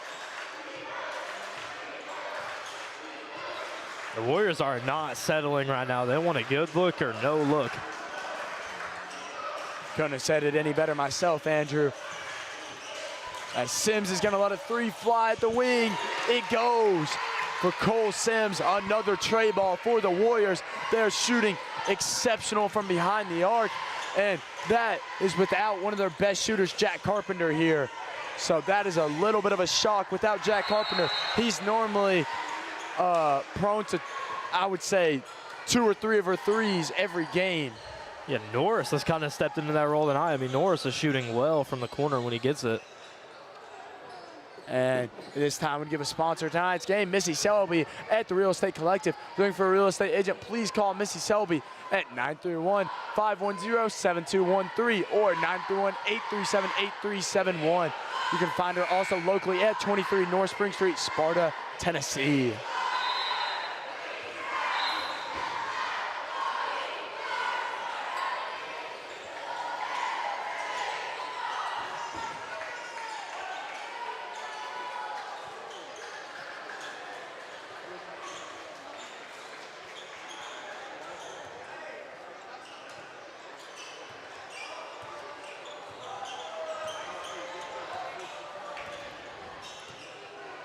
Sims gives it up to Smith.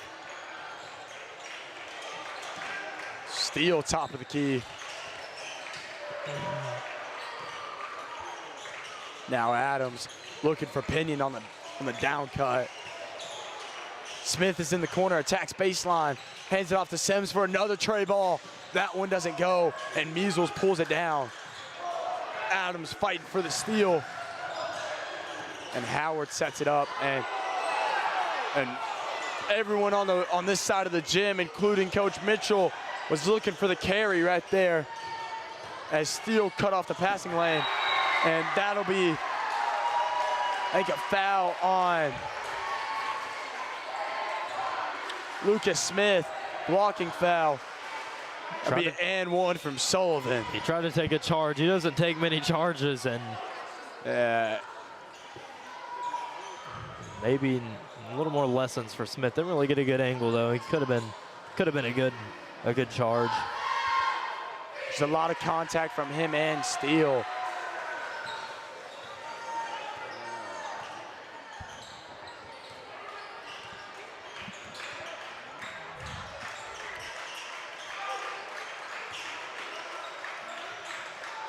Steele, top of the key, lets it fly. It can't go. Rattles out of the rim.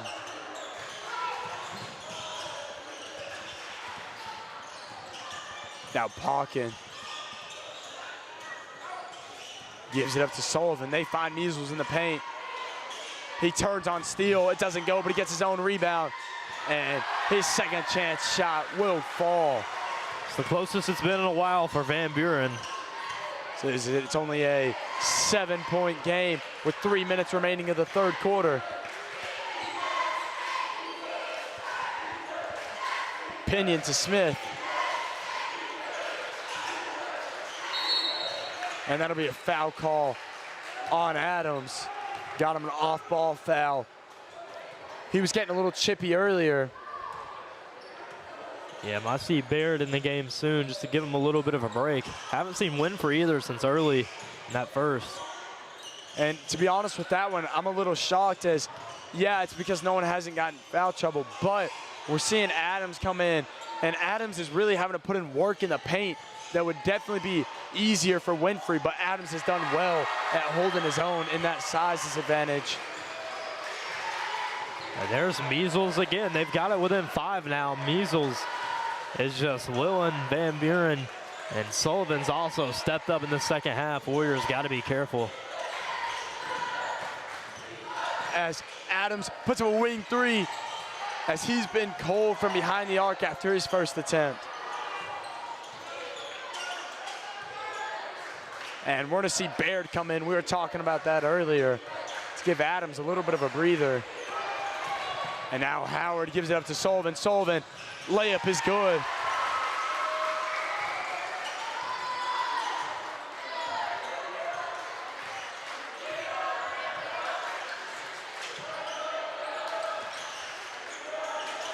Pinion's three is good.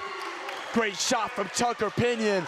That'll make it a 6-point game right when the Eagles were inching their way back. Great answer from Tucker Pinion. Howard does a step through off of his pivot foot. It'll stay Van Buren ball. You absolutely needed that Pinion three right there, and we'll see who Baird comes in for, but imaginably it's going to be Adams, and it is. But that was just a big three by Pinion. Extends that lead back out, playing with the blanket lead, and now it's putting more pressure on Van Buren as the clock ticks down. Minute 23 to go in this third. as that'll be last touch by Sullivan.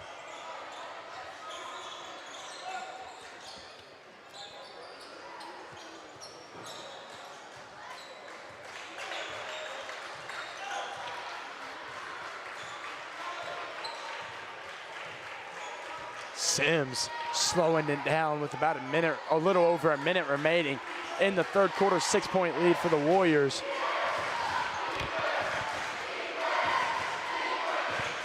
Baird now in the corner. Screen from Baird, gives the ball to Sims. 45 seconds remaining. And the Warriors are trying to make sure they have the last shot. The Eagles coach tells them to put some pressure on Sims, so Sullivan will get a foul. Head coach not happy with that call. Yeah, he really didn't even have a major exaggerated reaction, just frustrated. As Steele decides to take it in his own hands, but hands it off to Pinion quickly. Now Pinion puts some moves on Howard to create some separation. Now Sullivan's right back onto Sims. Under 20, looks like they're gonna get it. Final shot of the quarter, probably. Yeah, they've done a great job of burning about 1 minute and 10 seconds of the clock in the third, at the end of the third, as there's about 10 seconds remaining now, and Sims is not being heavily guarded. Now they're gonna decide to double team him. Baird's left wide open. They let him shoot, and he's the man to find the shot. Great shot from Baird. We said it earlier, he will hit those open threes. They didn't know if they'd done their homework on Baird, but he's a phenomenal shooter from behind the arc. Yeah, that is great to see for Baird. That's a big confidence booster, and he gets left in the game, he could have a nice fourth quarter for the Warriors. Absolutely. Once he gets hot, he can spark it from anywhere. Yeah. As give sponsors of tonight's game after the third quarter, Rocky Pop Company used to be formerly known as Exceed Limits. You can find them at 25 West Ray Street as part of Tennessee, or call them at 931-837-4957. Another sponsor of tonight's game is Little Caesars, located at 524 West Bachman Way, Sparta. You can find them at 836-1111. That is right, 4 ones for everyone at home. Another sponsor is, of course, the veteran sponsor, Missy Selby at the Real Estate Collective. If you're looking for a real estate agent, please call Missy Selby at 931-510-7213 or 931-837-8371, or you can find her at 23 North Spring Street, Sparta, Tennessee. And just because this is really fast, last sponsor I'm going to get off is Denny Wayne Robinson. Please consider him for White County Executive. Now Sullivan, guarded by Sims, screened by Measles, lets him get a three wide open. It's gonna be short. I think maybe a little bit of tip on Sims' part. Now Pinion taking the ball up the court.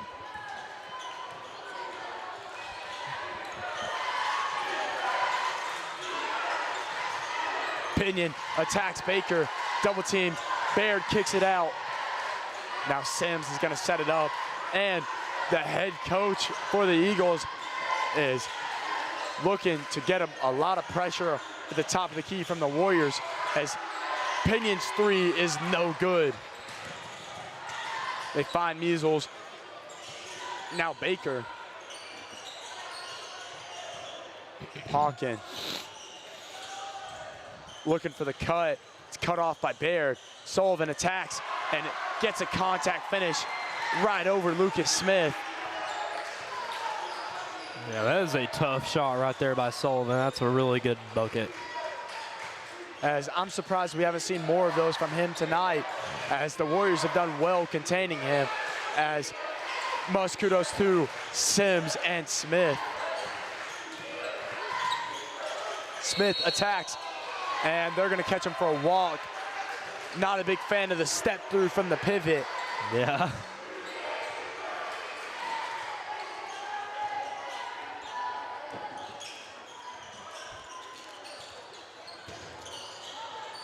Now Sullivan kicks it out before the trap comes, And Howard's three is no good. And Steele's is going to pick up a loose ball foul. Steele done his best job trying not to pick that up, but a little bit too much out of control. Yeah, just inevitable foul right there for Steele. I think it's only 2 on him, though. Maybe 3? Maybe 3. So I was thinking Not he maybe really got sure. 2 of them back to back. But it's not 4, which is a good sign in the fourth quarter. As Sullivan picks up an and 1. Now it may be 4.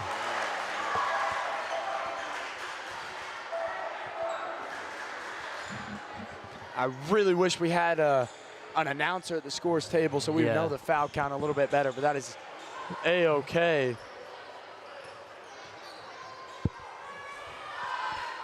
And he converts on the N1 at the nail. This is as close as they've had it in a while, and now's the time. They got 6:10 to go in the fourth. If you're Van Buren, it's got to be right now. Now Baird. That'll be a foul on Baker.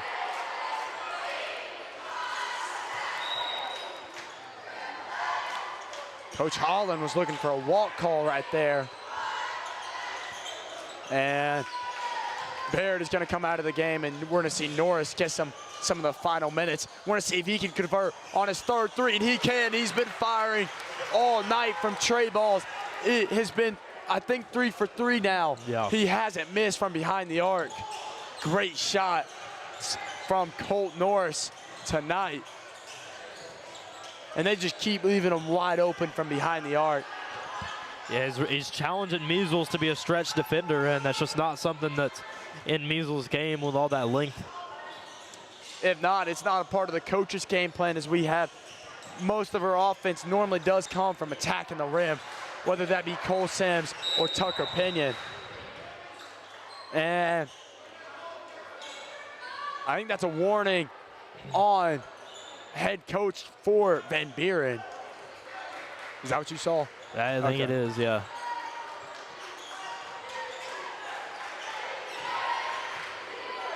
There's about 5 minutes remaining. 7-point game, Warriors favor.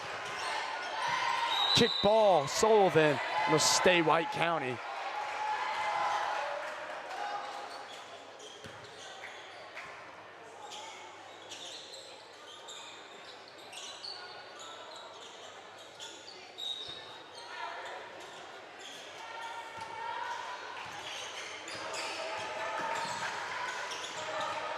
Now Pinion kicks it to Smith.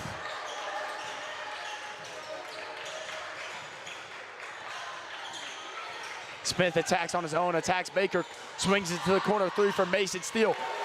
And Hawkins having to get it out of the net. Yeah, this is an exceptional night shooting them. Over half the points have come from the three. Yeah, it's been tray ball after tray ball after tray ball. We saw Norris's first three in the first quarter, and it was barbecue chicken from there, from behind the arc. Yeah, the Warriors needed this. They needed this bad. It's been a rough couple of weeks. And a win tonight can build some confidence. They'll have a game against Livingston Friday. And then they've really got to start playing their best ball.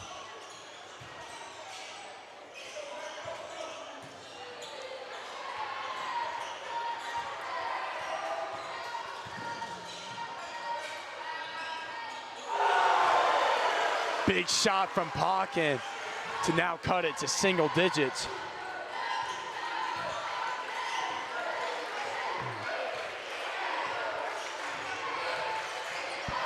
Now Sims is gonna attack, and he gets blocked by Sullivan. And Norris is gonna help him up immediately.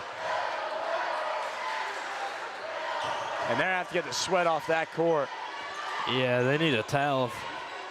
See if old Pratt will go out there and give him a towel.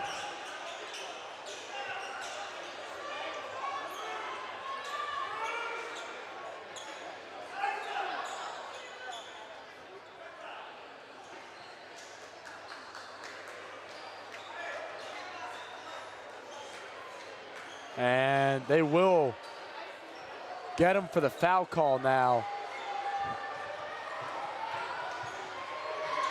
So that'll be 2 for Sims.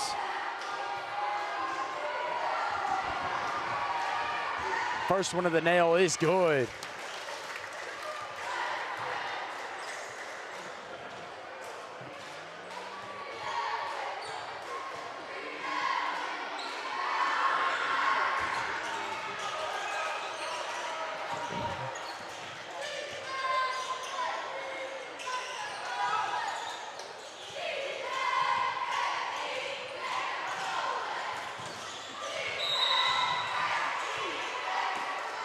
And that'll be a foul call on Baker. Actually, I did not mean to say Baker. I meant to say Smith. Yeah. I meant to say Smith on Baker. Yeah.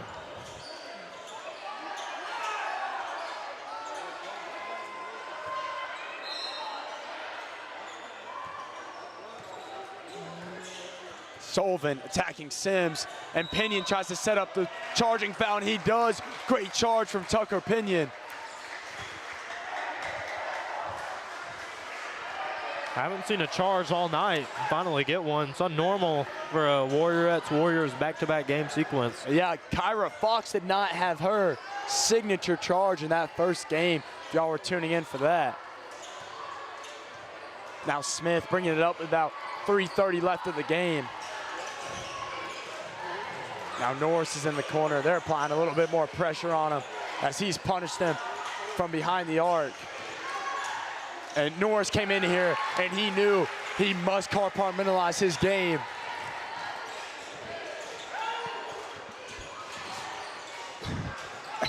and that'll be a foul call on Steele. Yeah, this is a big night for Norris and Steele. Steele is doing great on the offensive end for the Warriors. He's had some open looks from the three, but he takes that pump fake like the last possession and just drives against the hoop. And that's just to put a button on it, Andrew. That's just to put a button on it.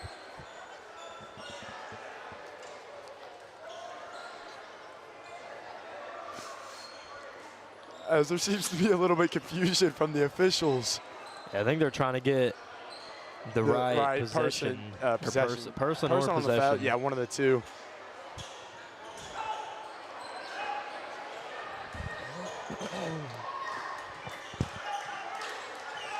But it'll be Van Buren ball after it's all sorted out. Steele tips it away.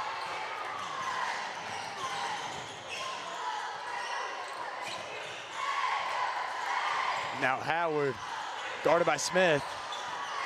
Fake spin on him, decides to convert on it. And that'll be 5 seconds. Great defense from Lucas Smith. Now it'll be White County basketball.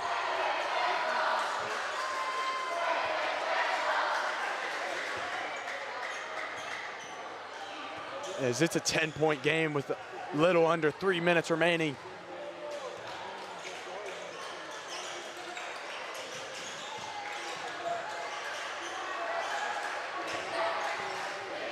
Steele gives it off to Smith. Now Sims attacks.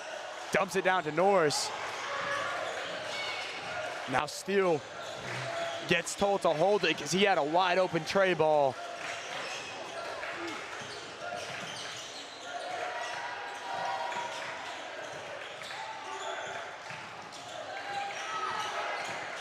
Hawkin putting a lot of pressure on Pinion.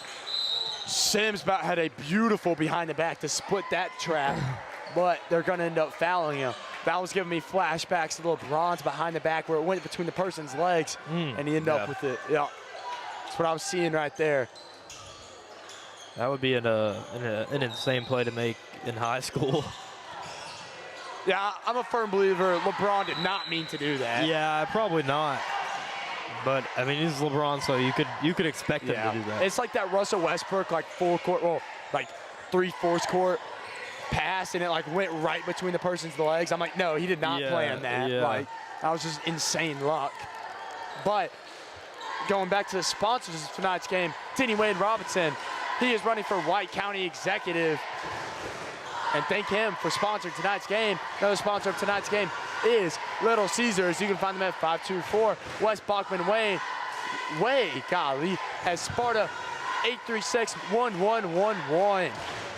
Another sponsor of tonight's game, is oh my gosh, Rocky Pop Company. You can find them at 25 West Ray Street, Sparta, Tennessee, or you can call them at 931-837-4957. And I may have to cut this one a little short, but she's been doing this for so long, you should all know her. Missy Selby at the Real Estate Collective. If you need a real estate agent or any needs like that, please call 931-510-7213 or 931-837-8371, or you can find her locally at 23 North Spring Street, Sparta, Tennessee.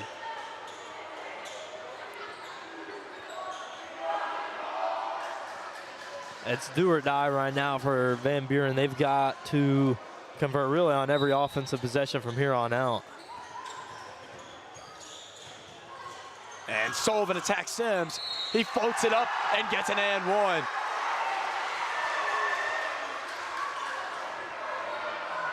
Well, that's exactly what they needed. He needs to make this free throw too.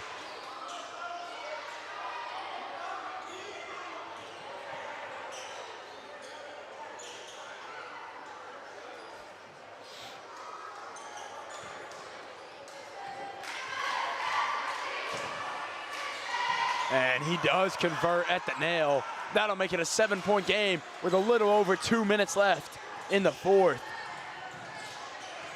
Sims pump fake. And that'll be a foul call. I think it's gonna be on, I think Sullivan. Yeah, just Sullivan. Okay. I think it's either his third or fourth. They just said it at the scores table. They didn't say it, but they motioned it to the coach. So we need Sims to hit both of these at the charity stripe. And the first one he does.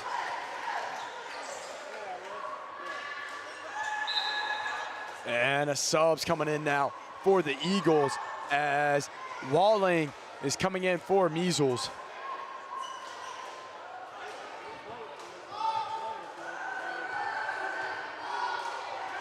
And his second one's up.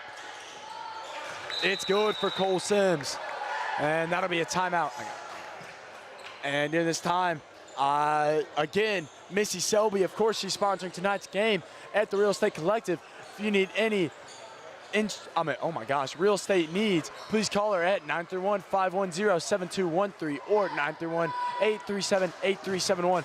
Or you can email her at missyselbyrealestate@gmail.com. She has her very own website, MissySelbyRealestate.com, or you can find her at 23 North Spring Street if you're more of an in-person type of person.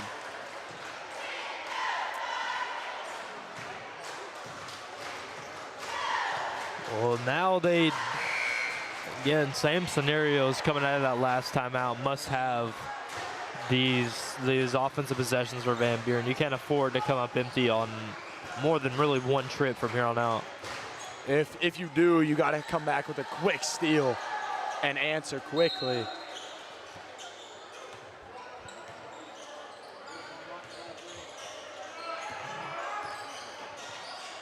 And Hawkins guarded by Steele, as that's an odd matchup. Sullivan uses Hawkins' screen, and his three can't go, and Steele leaps for the rebound. And it'll be White County ball, and Measles is coming back in the game for Walling.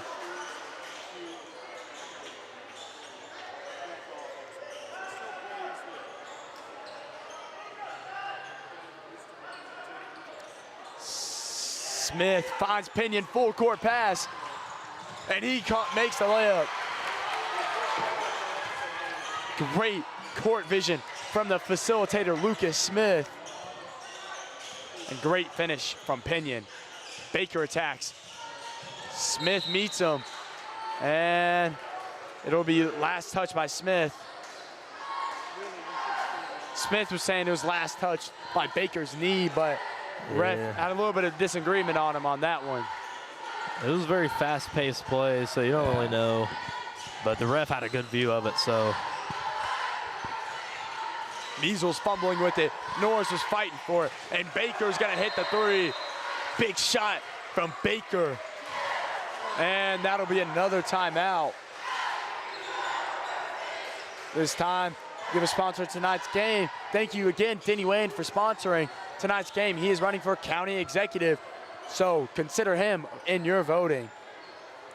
Another sponsor of tonight's game is Little Caesars. You can find them at 524 West Bachman Way or Sparta 836-1111.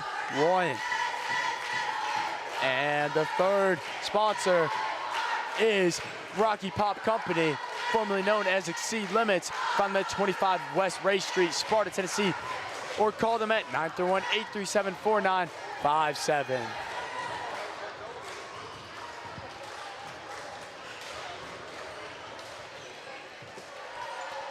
That was a big three, because now they're looking at, you've got to have a steal, and you might want to just start fouling the rest of the way if you don't get a steal. The Warriors have done a great job at holding the ball. So most likely just going to have to foul the rest of the way out if you're Van Buren. And let's see if the play's going to work again, but the backboard gets in the way of Lucas Smith this time. But Pinion was wide open again. Pinion's running routes out there.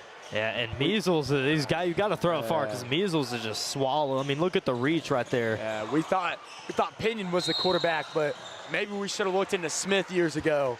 They played quarterback during middle school at Prescott in Cookeville. And he thought about playing football ever since he got to White County, but it was kind of more just talk rather than actually ever going to do it. But he was formerly a quarterback. He definitely would have had the capabilities running that quarterback position, as he has a nice little frame on him. It'd been good for scrambling, but glad to see him out here on the basketball court representing the Warriors.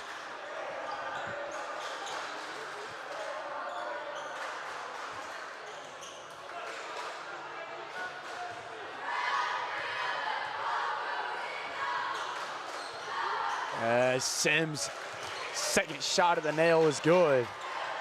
That'll extend it to 9-point game. The Eagles have to be looking for a tray ball. And Sullivan attacks, doesn't get it. Minute remaining, Sims pushing it up. He needs to get it out of his hands fast before they get the foul off. And he was a little bit too slow on that one. So we're gonna see Sims at the nail again. Yeah, again, just going to be free throws from here on out for the Warriors. Absolutely. And if I think he hits both of these at the charity stripe, I think that would probably seal the game. If not, it would make the probability much, much, much lower. And the first one rattles in.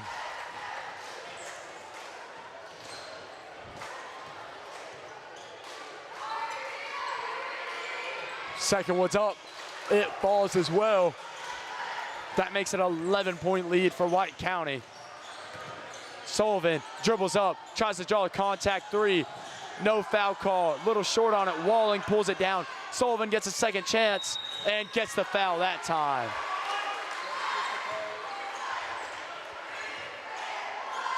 So we'll see him for three at the charity stripe.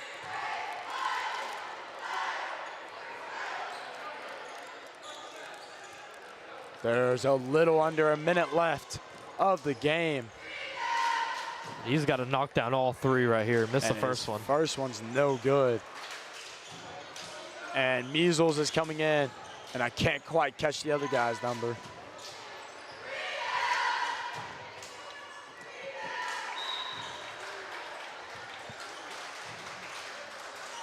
As Sullivan is coming out of the game. So, Eagles coach. Maybe just accepting right now. Or is making sure Sullivan doesn't pick up a foul on the defensive end. Yeah. As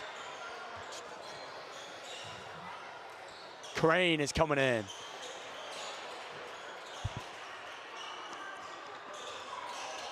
And Smith outlets to Norris.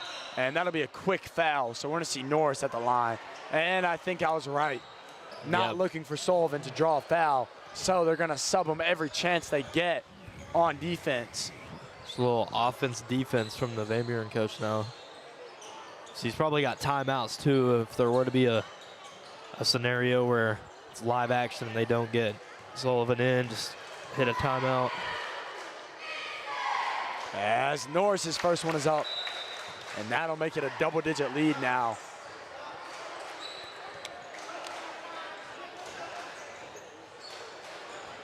And looks like Sims is going to be on his lonesome for the rebound. Yeah, it's just if he gets it, it'd be probably won't need to get it though. Norris probably going to hit this one. And they don't, as the Eagles need to get it out of the net. And that'll be a quick foul on Sims, and Mitchell not very happy with Sims just fouling off rip. It's just hands in the face right now. Yeah, just disbelief for Coach Mitchell. Shocked that Sims would immediately foul, sending Sullivan to the line.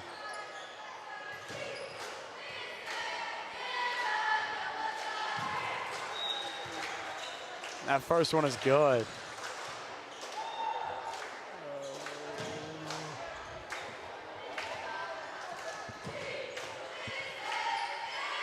And second one's up.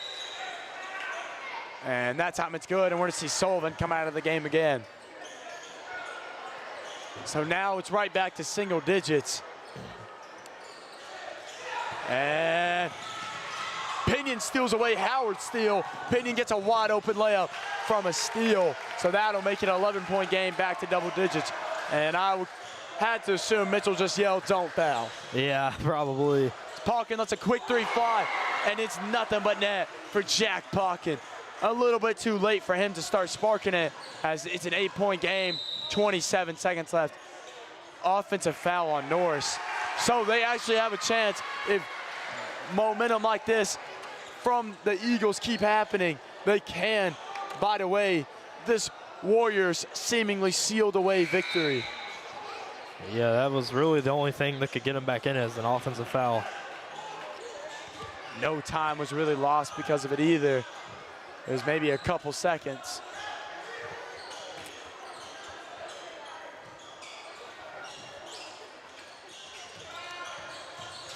Sullivan lets a quick one fly. It rattles in. Great shot from Sullivan. That's two big back-to-back shots from the Eagles. That's going to cut it to a 5-point game.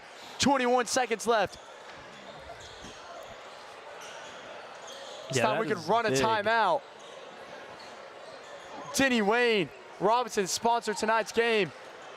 Thank you, Denny Wayne, again. Another sponsor of tonight's game is Little Caesars. You can find them at 524 West Bachman Way. Sparta 836-1111. And the final sponsor of tonight's game is Rocky Pop Company. You can find them, formerly known as Exceed Limits. You can find them at 25 West Ray Street at Sparta, Tennessee, or call them at 931-837-4957. Yeah, that's big. That's best case scenario. Van Buren didn't go away, and now still a chance. Still very decently improbable, but a chance.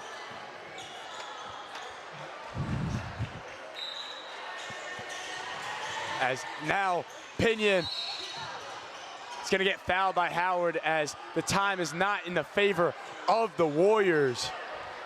I mean, not Warriors, Eagles. So they're going to foul quickly to make sure no time. And we're going to see Pinion at the charity stripe. If he can convert both of these, I think that seals the game for White County here tonight. And the first one is good for Tucker Pinion. And we're going to see Sullivan and Walden come in the game again. This is sub after sub from the Eagles. This one's important because a three on the other end, if he doesn't make this one, would make it a one-possession game. And he drains it. Great clutch ability from the junior Tucker Pinion. Sullivan dribbles down the court, lets it fly. It doesn't go. Pinion's pushing it up, running away from the defenders, and that's her game. White County wins by 7. Great basketball played all tonight. The Warriors shot exceptionally. Everything went in from behind the arc. So great job from the Warriors, and good job from the Eagles as well. Glad the Warriors could come out with the win. And me and Andrew will be signing off. Thank you guys for tuning in.